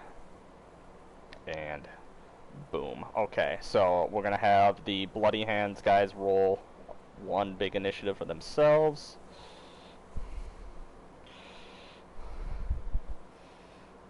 Oh boy, they rolled a 19. So we'll do... Nope.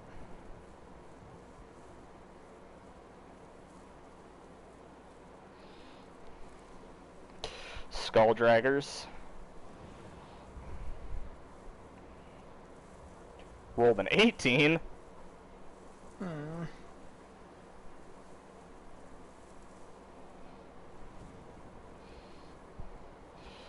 Raph rolled a 19. You rolled a 1. Well, technically Maybe. a 2. 19 plus 2. I got 21. Thane gets to roll for his initiative. He hits a 20. Oh boy, still undefeated. Doombull. Carl, did you download Avengers yet? Yeah. Ooh, Just want to make sure. What's the makes sense. It got a 3. Oh, good. And Ravenor. Come on, Ravenor. Don't Ooh, beat he my gets a 21. Okay, sick. Okay, so you got a 21. That's right. You get to decide. You go first, and then you get to decide who goes next. Let's go! Okay. Okay, hold on. I'm still taking aim, so yeah. Yep, you have advantage. So I'm gonna shoot the guy who was smoking a cigarette. Skull Dragger or Bloody Hand? Oh, The that's Bloody Hand guy. Bloody Hand. Yep. He is. Yeah, you can. He's Bloody Hands 1, so you can see him from there. Yep, I see him. For the purposes of this, each square is going to count as 10 feet. Okay. Okay. I can shoot him from there. Yep, he's 50 feet away. Okay. What's the range of mine? 40? 120. It's a little bit out of my range, I think. You can, of course, try to move. Oh, good point. I will simply, move. I'm gonna say, in the chaos of everything just starting to go down like this, because he teamed and to give the signal, they don't realize what's going on, so no opportunity attacks this round. Okay, so now he should be 40 away, I think. 10, Oh, 20, okay. 30. He is 40 away. Now I can shoot him without messing up. This is electricity damage Okay. at advantage. Oh, let me click that I'm at advantage here. Whoop. Nice. 16. Did you... You can roll to attack him. Oh yeah, I forgot. That is a... Let me pull up the NPC, but I'm almost positive that's a hit. Huge. That is a hit. Okay, so it is.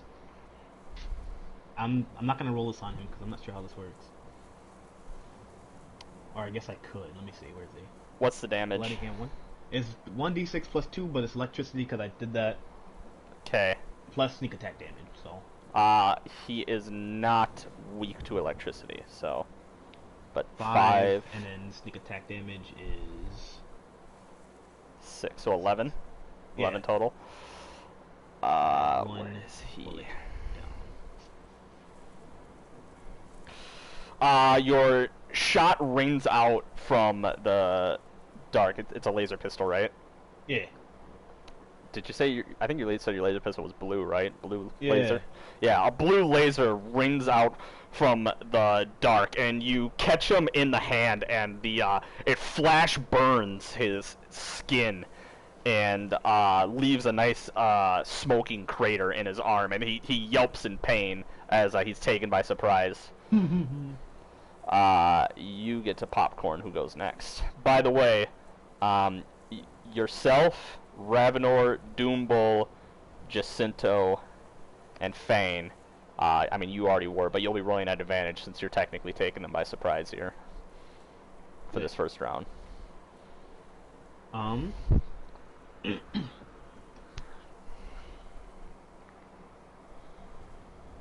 Hey, bull guy. Doombull? He roars. Doombull roars, and he goes just bulldozing his way over into these three here, and he's trying to gore Bloody Hands 2 with his horns. Just according to Keikaku. And where is Bloody Hands 2? There you are. Oh, and he hits him. A lot of dice. He sticks Good lord. what a hit. he sticks a horn into Bloody Hands 2, and he rips up Bloody Hands to his side, and you see he's just starting to gush blood out of his side. And Doombull is going to roar, and opposite of Doombull, Fane is going to go to the Skull Draggers here, and also the opposite of Doombull, he's gonna twirl his knife around, and the dexterous style compared to Doombull's brute force, he's going to slash his knife at Skull Dragger 3.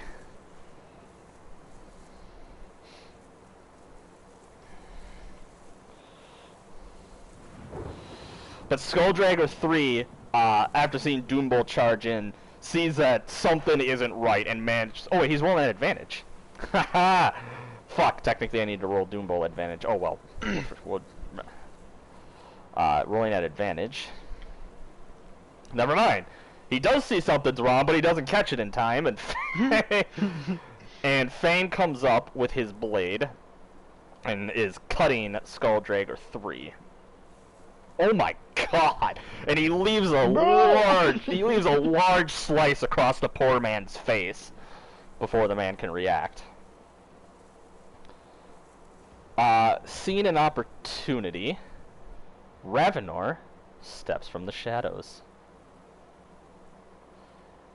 And he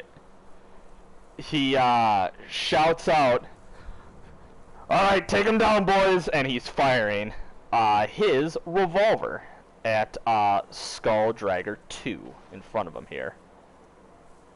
He's calling out to you guys. Yeah.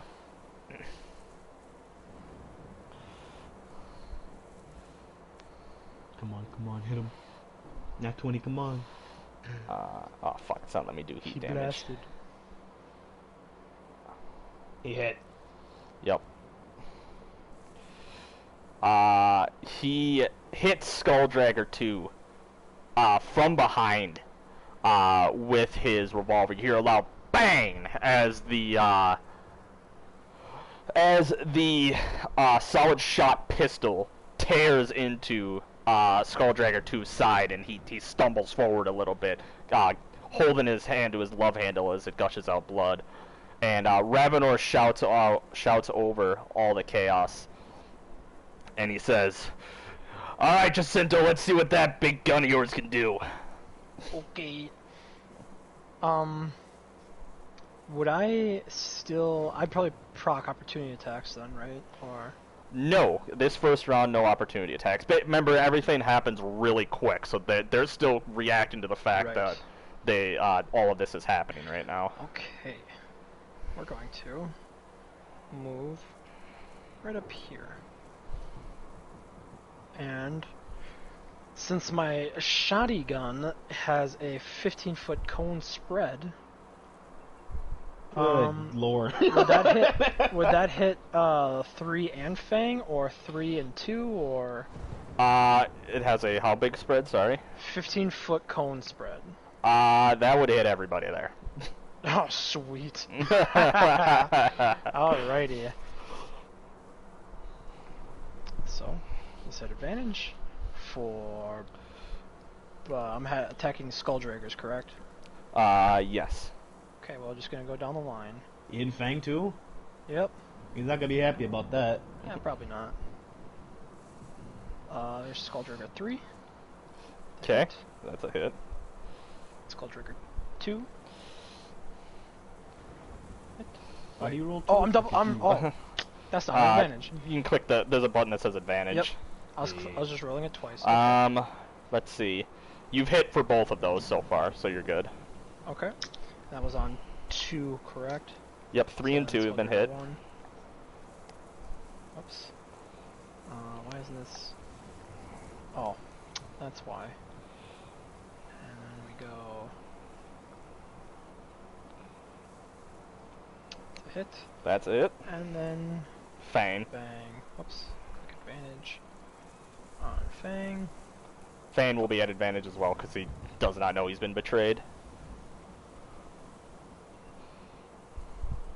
Hit on all of them.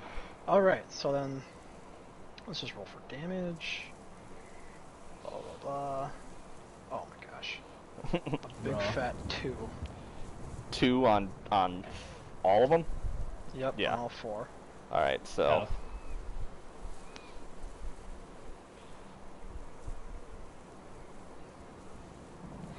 Yeah. 2 and Fang 2. Okay. You let your shotgun ring out, and it catches all of them. And Fang looks back and he shouts over at Doombull and he says, "Doombull, we've been had."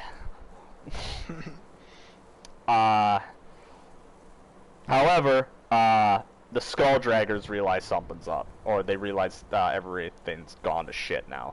1 and 2 are going to attack Fang. 3 is going to attack you, Jacinto. Okay. I'll just sauce it over to, let's just say, show me what you got to Skull Dragger 3. Whatever. Okay. Or no, which one's attacking me? One's attacking, or... 3 is attacking you. 1 and 2 are let's say attacking show me what you Fang. got to Skull Dragger 3. Got it.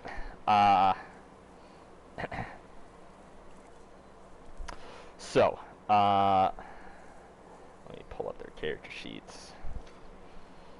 Okay. Skull Dragger 3 is going to attack you. He's going to swing his axe at you, Jacinto. Good.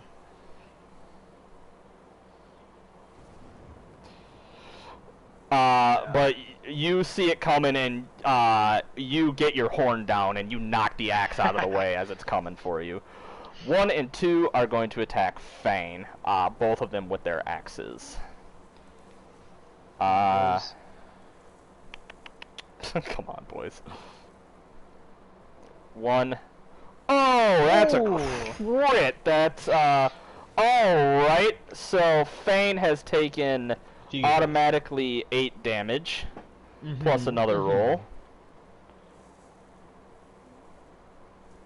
I need to subtract from that, because it does that. Take 4 off, so it's 5, plus another 5, so 15, 13 total damage from that. One of these Skull Draggers, gets in, and you see they leave a huge gouge in Fane's arm, and he lets out a howl of anger. The other Skull Dragger has to attack Fane now. Oh, I just did that wrong. Holy shit, did I do that wrong. Because they attacked with their axe. Oh. Oh shit, Fane might be dead. Hold on. 8. Nope. Nope, never mind. He might... Nope, he's going to be at about the same health. Never mind. It's 1d8 slashing for that. So... Anyway, the other one's going to attack Fane. And Fane sees this one coming, and he just bats the axe out of the way as it's coming for him. With a big-ass bowl up in their face, Bloody Hands 3 and 2 are going to take a couple steps back. Those of you you may be able to make an opportunity attack. Raph, I'm going to say you can see 2, but you can't see 3 as he's behind some shelving. I'll aim for shoot 2. Alright. I think it would require me to pull out a different weapon, and I don't know the rules on that, so... I'm gonna say because you are engaged in close combat, you're not gonna be able to. Yeah, okay, makes sense. That's a hit. Good lord. Okay. Bloody Hand 2? Count down my ammo. That's a good call. 4 damage. Shot him in the face. Oh yeah. You see him moving, and you with a quick fire of your pistol, you hit him right in the head. You blow a crater into his head, and he goes crashing down to the ground. He is dead. Bloody Hands 3, he can't see you, but he's still more concerned about the Doom Bull that's up in his face. And he's going to fire at Doom Bull. He's going to fire his stub pistol at Doom Bull.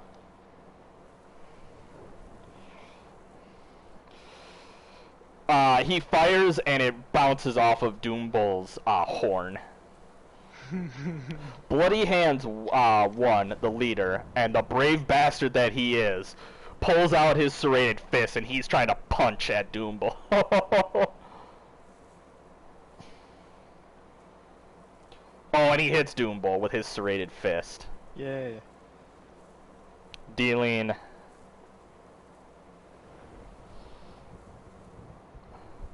that much, and just slashing him, and then Doom Bull bleeds from these rusty nails coming out of his fist for a further 2 damage. So he punches Doom Bull in the chest, and he puts like a couple of cuts across Doom Bull's pec, but I don't think Doom Bull's really that concerned about it.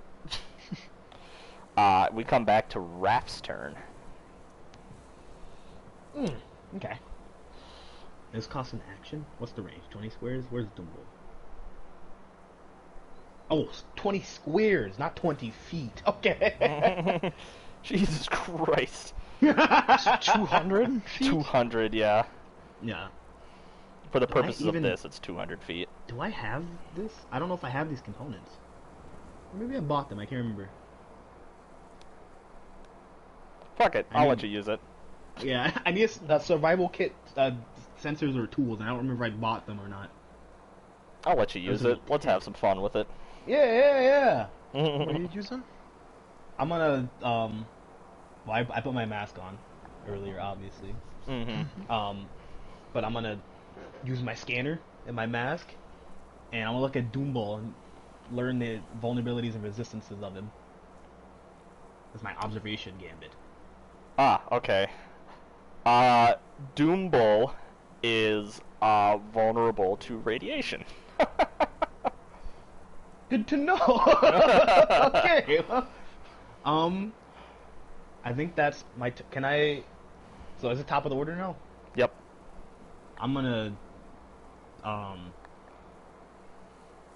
want to relay this information. Can I do that? Yeah. I want to relay this information and then toss it over to Ravenor. Sure.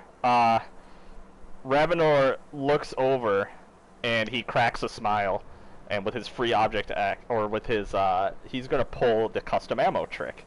He's gonna spin his, the cylinder in his gun, and he pulls out a bullet, and he sticks it into the cylinder, and he clacks it closed. And he's going to move over here.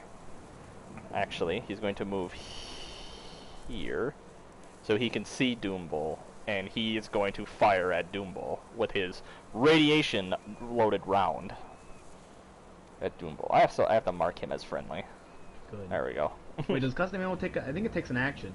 Does it Can you take do an that action? still? Yeah, I think it does. Alright, well, he's I'll going check. to load I'll that, pull up my and he's games. going to move there. Because I have it up. Oh yeah, it's one action. Alright, then he's going to do that, He'll he's wait. going to... What?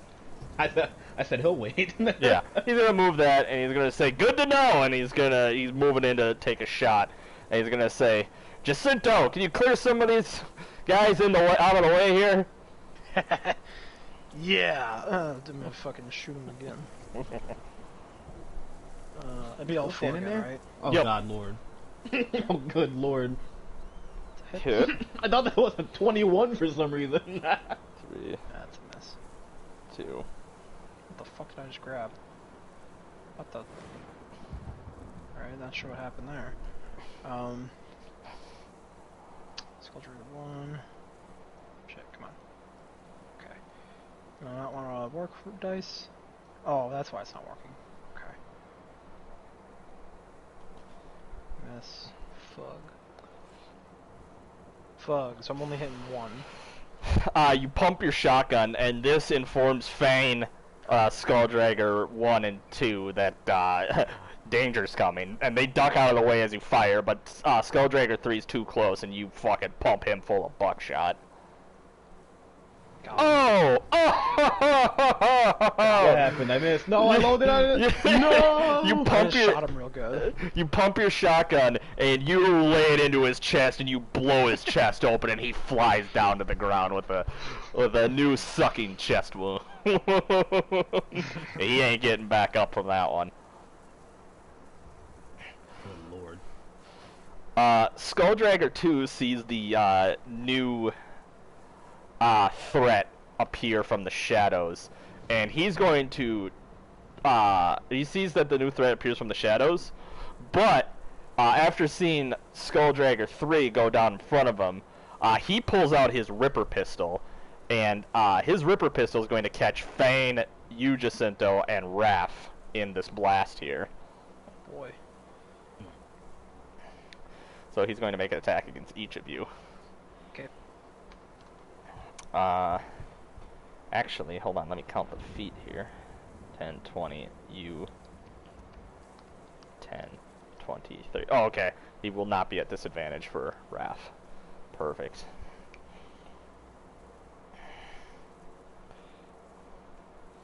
Ooh, miss. Fane. Miss. And Raph. Come on, son. He pulls out his Ripper pistol, and you hear a loud bang as the Ripper pistol, which is basically a handheld shotgun, spews out just a wall of lead. But Jacinto, you manage to avoid the fragments, as does Fane. You move out of the way, but Raph, you don't see it coming and it hits you, and you take 7 damage off of it. Owie. As the fragments embed itself in your arm and in your chest.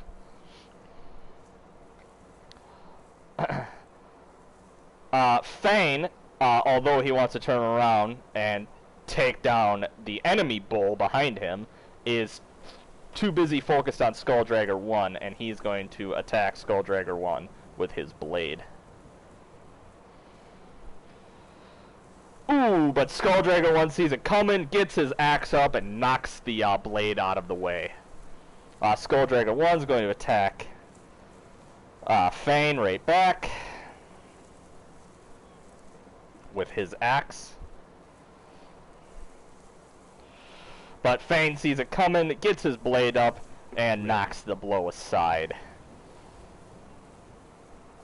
Fane's gonna shout over and says, Doombull, I'm gonna need a hand in a second here. And Doombull roars, and Doombull's gonna attempt to gore Bloody Hands 1 with his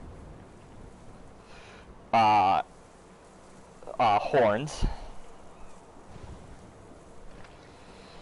But Bloody Hands 1 sees it coming, and he like physically grabs the horns, and just with all of his strength, he pushes Doombull away. And seeing an opening, Bloody Hands 1 is going to attack Doombull with his serrated fist again. I hope you die. Roll that 20, come on. Ooh. And he hits Doombull with his serrated fist. How much damage?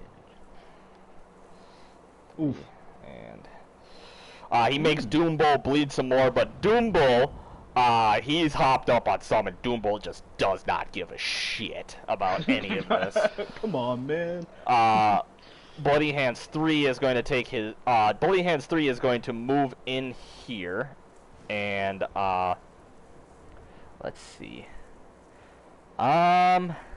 Ravenor can take a opportunity attack, but he's saving that radiation shot for Doombull. Let's see, 10, 20, 30, 40, 50. What's your, what's the range on your shotgun, Jacinto? 15 feet. Okay. 10, 20. And I'm going to say, Raph, you can't see him. So, Bloody Hands 3 is just going to move in with his serrated fist and attack Doombull with it. But Doombull sees it coming, and he just grabs the fist in his hand. All these ones, man. And he just, literally, he just is holding the guy's hand with the nails just digging into his hand, and he does not care. Jeez. And we come back to the top of the turn order. Raph, it's your turn. I'm gonna use my custom ammo trick. Okay. Load it with a radiation shot. Alright. That's your action, right? And then I'm gonna call over to Ravenor. I got the next one. Got it! And Ravenor braces his revolver on his arm and takes aim, and he fires at Doombull. Come on. Come on. Oh! But Doombull, his sixth sense, he sees Ravenor, and he just turns his head as the bullet goes flying by. And Ravenor shouts, "Shit! Jacinto, give me a hand!" Also, I think, so custom ammo's weird, right? So it says your next successful range attack, so I think he still has it. Oh, nice. Alright, he's gonna shout, "Shit! Jacinto! Give me a hand here," and he's going to open up, and he's going to spin the revolver chamber again, and he's going to load in another radiation bullet into his his revolver. Alrighty. Oh, but it only lasts for how long? 3 hours. I'm going 3 hours. to, you guessed it, do another shotgun blast. So I've been noticing that doing the to-hit roll on a gun or on a weapon with ammunition, it automatically takes it as a spent ammunition. Nice. Which usually would be nice, but it's taking it 3 times when it's one shotgun blast. Okay, just reset it each time. Yeah. So I just gotta mark down where I was before. Okay. Boop. Fug. And boop. Yay. Yay. Boop. Yay. Oh yeah. Okay. So you roll hit for damage. 1 and Fane. Okay. That's 4. 4 against 1 and Fane. Okay. Yeah, that's for both. Yep.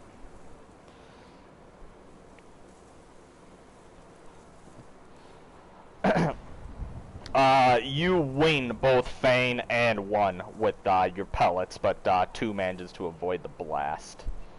Who do you want to give it to?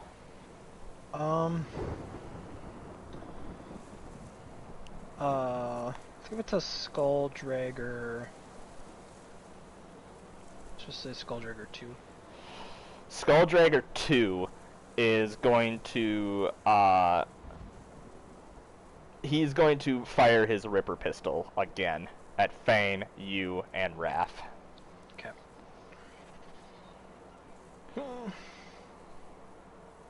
You miss. Fane hit. Yay. And Raph Yay. miss. Yeah. Raph and Jacinto, you see this coming, and your police training kicks in, and you dodge out of the way. Fane does not have the benefit of that, and he's caught in the Ripper pistol. Oh, and Fane, he's barely hanging on. And Fane, in a last burst of adrenaline, he's gonna say, "Doomball, take him down!" And he's going to swing his blade at Skull Dragger 1 in front of him here.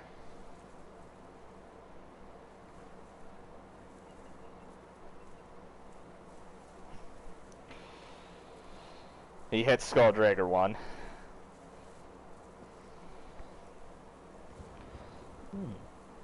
Ooh, and he carves a nice new scar for Skull Dragger 1 in his chest. Doomball, please! Doomball does not seem to care, and he roars as he continues to fight the Bloody Hands around him. He's going to attempt to gore Bloody Hands 3, which tried to hit him with his puny little fist. But Doomball is a wild animal, and his swings are obviously telegraphed, and it goes wide. Bloody Hands 1 and 3 are both going to try to punch Doomball with their serrated fists.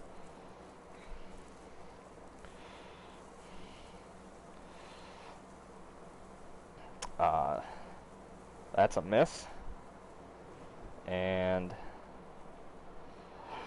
But Doomball, even though he's a big wild animal, Doomball can still get his hands on. He's grabbing both these fists as they're trying to punch Doomball, and he's gripping hard, and he's not letting them go.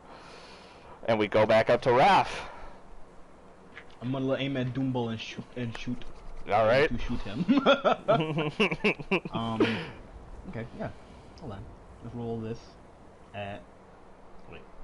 Get this out of my way. Doomball is where in the order? There he is. Well, that's a hit. Yay. Okay. So is this... I'm just gonna roll this in the thing because I have to roll sneak attack too. So it's that So plus sneak attack damage. So Yeah. all right. So 10 total. 15 total damage actually. Ooh. I think I was looking. I think sneak attack is just raw, like on the weapon. Mm-hmm. So that is double whatever it is plus sneak attack. You fire your radiation-infused bolt into Doomball's back, and he roars in anger and for the first time in pain as you see the skin literally start to burn away, and it starts to turn like a sickly green on his back as the radiation ravages that part of his body. War crimes Gross. with Raph. Will he radiation shoot next? Hey Ravenor. I got it. Ravenor is going to fire at Doomball. This time he hits. That That's is 2d6.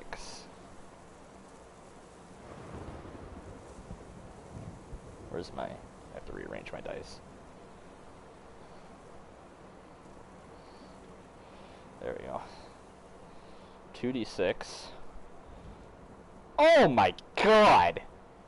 Good That's lord. Double, that's 22 damage! Oh lord. Oh, holy Wait a minute. Ravenor turns and fires, and he blows the back of Doombull's skull out, and Doombull crashes to the ground, dead. Damn. Holy shit. Shot to radiation, holy fuck. Ravenor spins the cylinder, and the bullet falls out, and he loads a fresh bullet in, and he closes it. And he cocks the hammer back, and he just gives you a nod, Jacinto. I smile and I try it one last time to fucking finish these goobers. Can he do it? You blah. Okay. That's a hit. Oh, it's right there. Okay. That was on 2, so there's 1.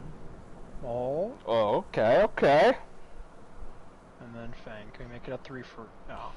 No. Okay. So, we will... This is where you roll 8 damage. Hey, there we go. Wow. Huh. Right, so... What about that? With one hand, you pump your shotgun, and you blast, and you turn both Skulldragger 1 and 2 into a fine mist I as bet you I could blow have done them all away. 3 if I would have hit. Ah, fuck it. I'm gonna action surge. Bro, you had action surge this whole time? I'm finishing Fang off. Alright. Don't miss. That's a hit. Ooh. With the shotgun. Yep. You blow them away. Fane looks on in horror, and he turns just in time to see you pump the shotgun once more. And you pull the trigger, and you blow Fane's head off as well. I'm gonna shift my glare to Bloody Hands 1. Let's just say.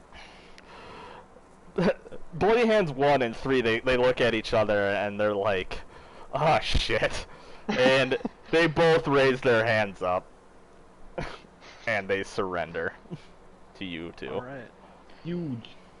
And they go down to their knees, put their hands I behind think their they head. surrendered. Because I was gonna hit them with secret missiles, and they were going to die. Secret missiles.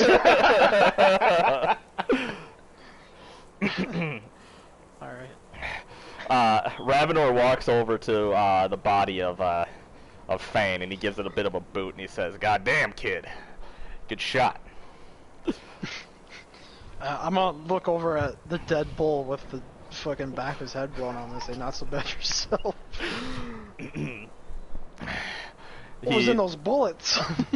Ravenor looks over at Raph, and he cracks a bit of a smile, and he says, "In this business, you always gotta be prepared." And he tucks his revolver into his coat pocket, and then he pulls out a long baton. And he cracks the baton open, and electrical sparks come off of it, and he starts walking over to the Bloody Hands guys. And the one says, yo, man, hey, what are you doing? And he knocks the both of them out with his baton, and he closes it. He tucks it back into his coat pocket, and he looks back at you and he says, "Easier to take him in that way." And he pulls out some handcuffs, and he starts handcuffing them. Can I go look at what was in that case? You walk over to the cases. Now, they are a couple feet long. They are black cases, and you see that they have clasps on them that are locking them in place, or locking them. Okay. You see that in the middle of each case is a small little scanner. Okay. The scanner is large enough that it looks like it requires like some sort of card to open the case. Like you would have to scan a card to open the case. Hey, Rav. You're rough. He Oh, said he's Rav. Oh. Yeah, Rav. What's the deal with these boxes? Right. Let's get this figured out. And he goes over to Bloody Hands 1, the leader, and he starts shifting around his pockets. And he pulls out a card, and he walks over to the cases, and he scans the card across one of the cases, and the case opens, and a cool blast of air comes out of the case, and some smoke rises up. And you can't quite see because Ravenor is blocking the way. And then you hear, "Holy shit." And on the inside of the case, you see what looks like a full-blown military sniper rifle. But it's been dismantled, like the barrel and all of it, and the stock, and it requires to be put together. And along the bottom of the case, you see two plastic containers. The one plastic container contains 5 bullets. The other one contains 10 bullets. And Ravenor is, he's shaking his head a little bit, and he's kind of chuckling as he looks at it. Okay. And, he looks, you don't quite recognize the gun on the inside, and he looks back at you two, and he says, "What in the hell has Caiaphas got himself into?" Wait. Is this supposed to be... Oh, brother. Oh, jeez. Is this the stuff that, like, we're supposed to help us on our next mission? Yeah. I'm saying that to Raph. I'm not sure I'll get him. What do you put... What are we doing with these weapons, Ravenor? Well, promised Caiaphas he'd get one of these cases as part of payment. Oh, jeez. Now, what you got here? And he's pointing at it. That there is a mass driver weapon. He sits back and he's kind of looking at it, and he says, and unless I'm mistaken, and I'm usually not, and he points at the 5 bullets in the plastic case, says, "Well, what you got there, that's a delayed explosive plasma charge round. That baby can take out a damn tank." Jesus. Okay. Okay. Oh my God. He's looking it over and he says, and he whistles and he says, "That is beautiful." These things, and he's pointing and he says, "These things, mass driver guns. Well, I ain't seen them outside Soul Republic and Federation military special forces units. Think that the Confederacy could get their hands on 5 of them. They must have paid a fortune for these damn things." Huh. I'm assuming that's in the rest of the crates too? Gotta be. And we get one. Yeah, you get one.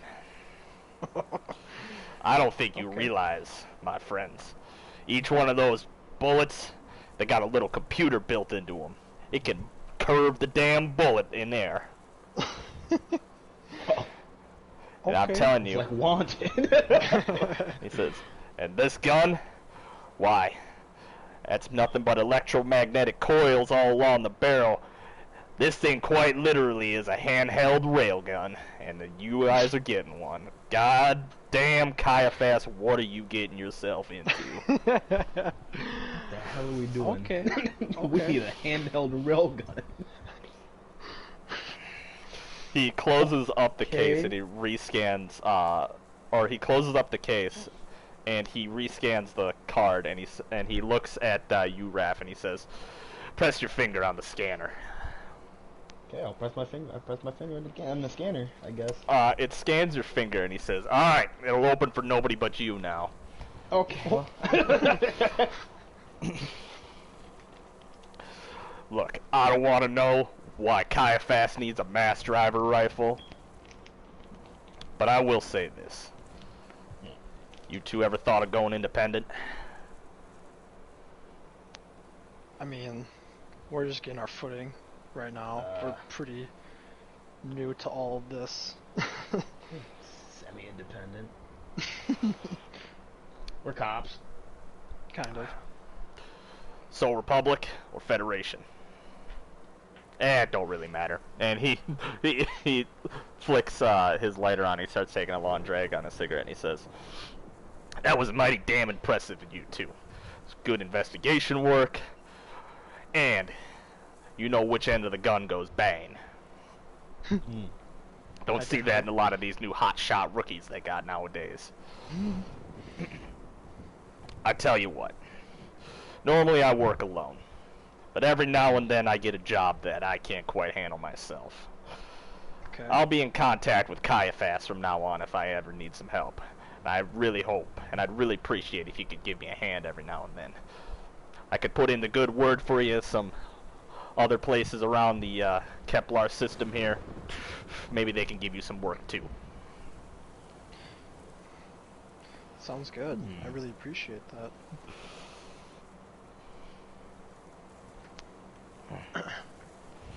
Badass. Alright, good shit. Make sure nobody else gets their hands on these. I shudder at the thought of the fact that these dumbasses managed to get a hold of them. They could have tore apart the whole damn district. They could have tore apart the whole damn hub. What the fuck, Caiaphas? And he flicks the cigarette away and he says, "I'll take things from here. I already made a call to the task force, or to the security forces. They're sending some boys on down here right now." Alright.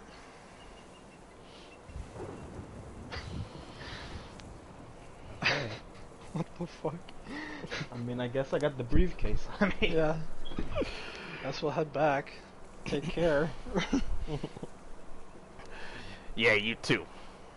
Good shit today. You as well. You board a tram and you make your way back, unhindered, to In Winter's Grasp, with your new and deadly cargo in hand. And we end the session there.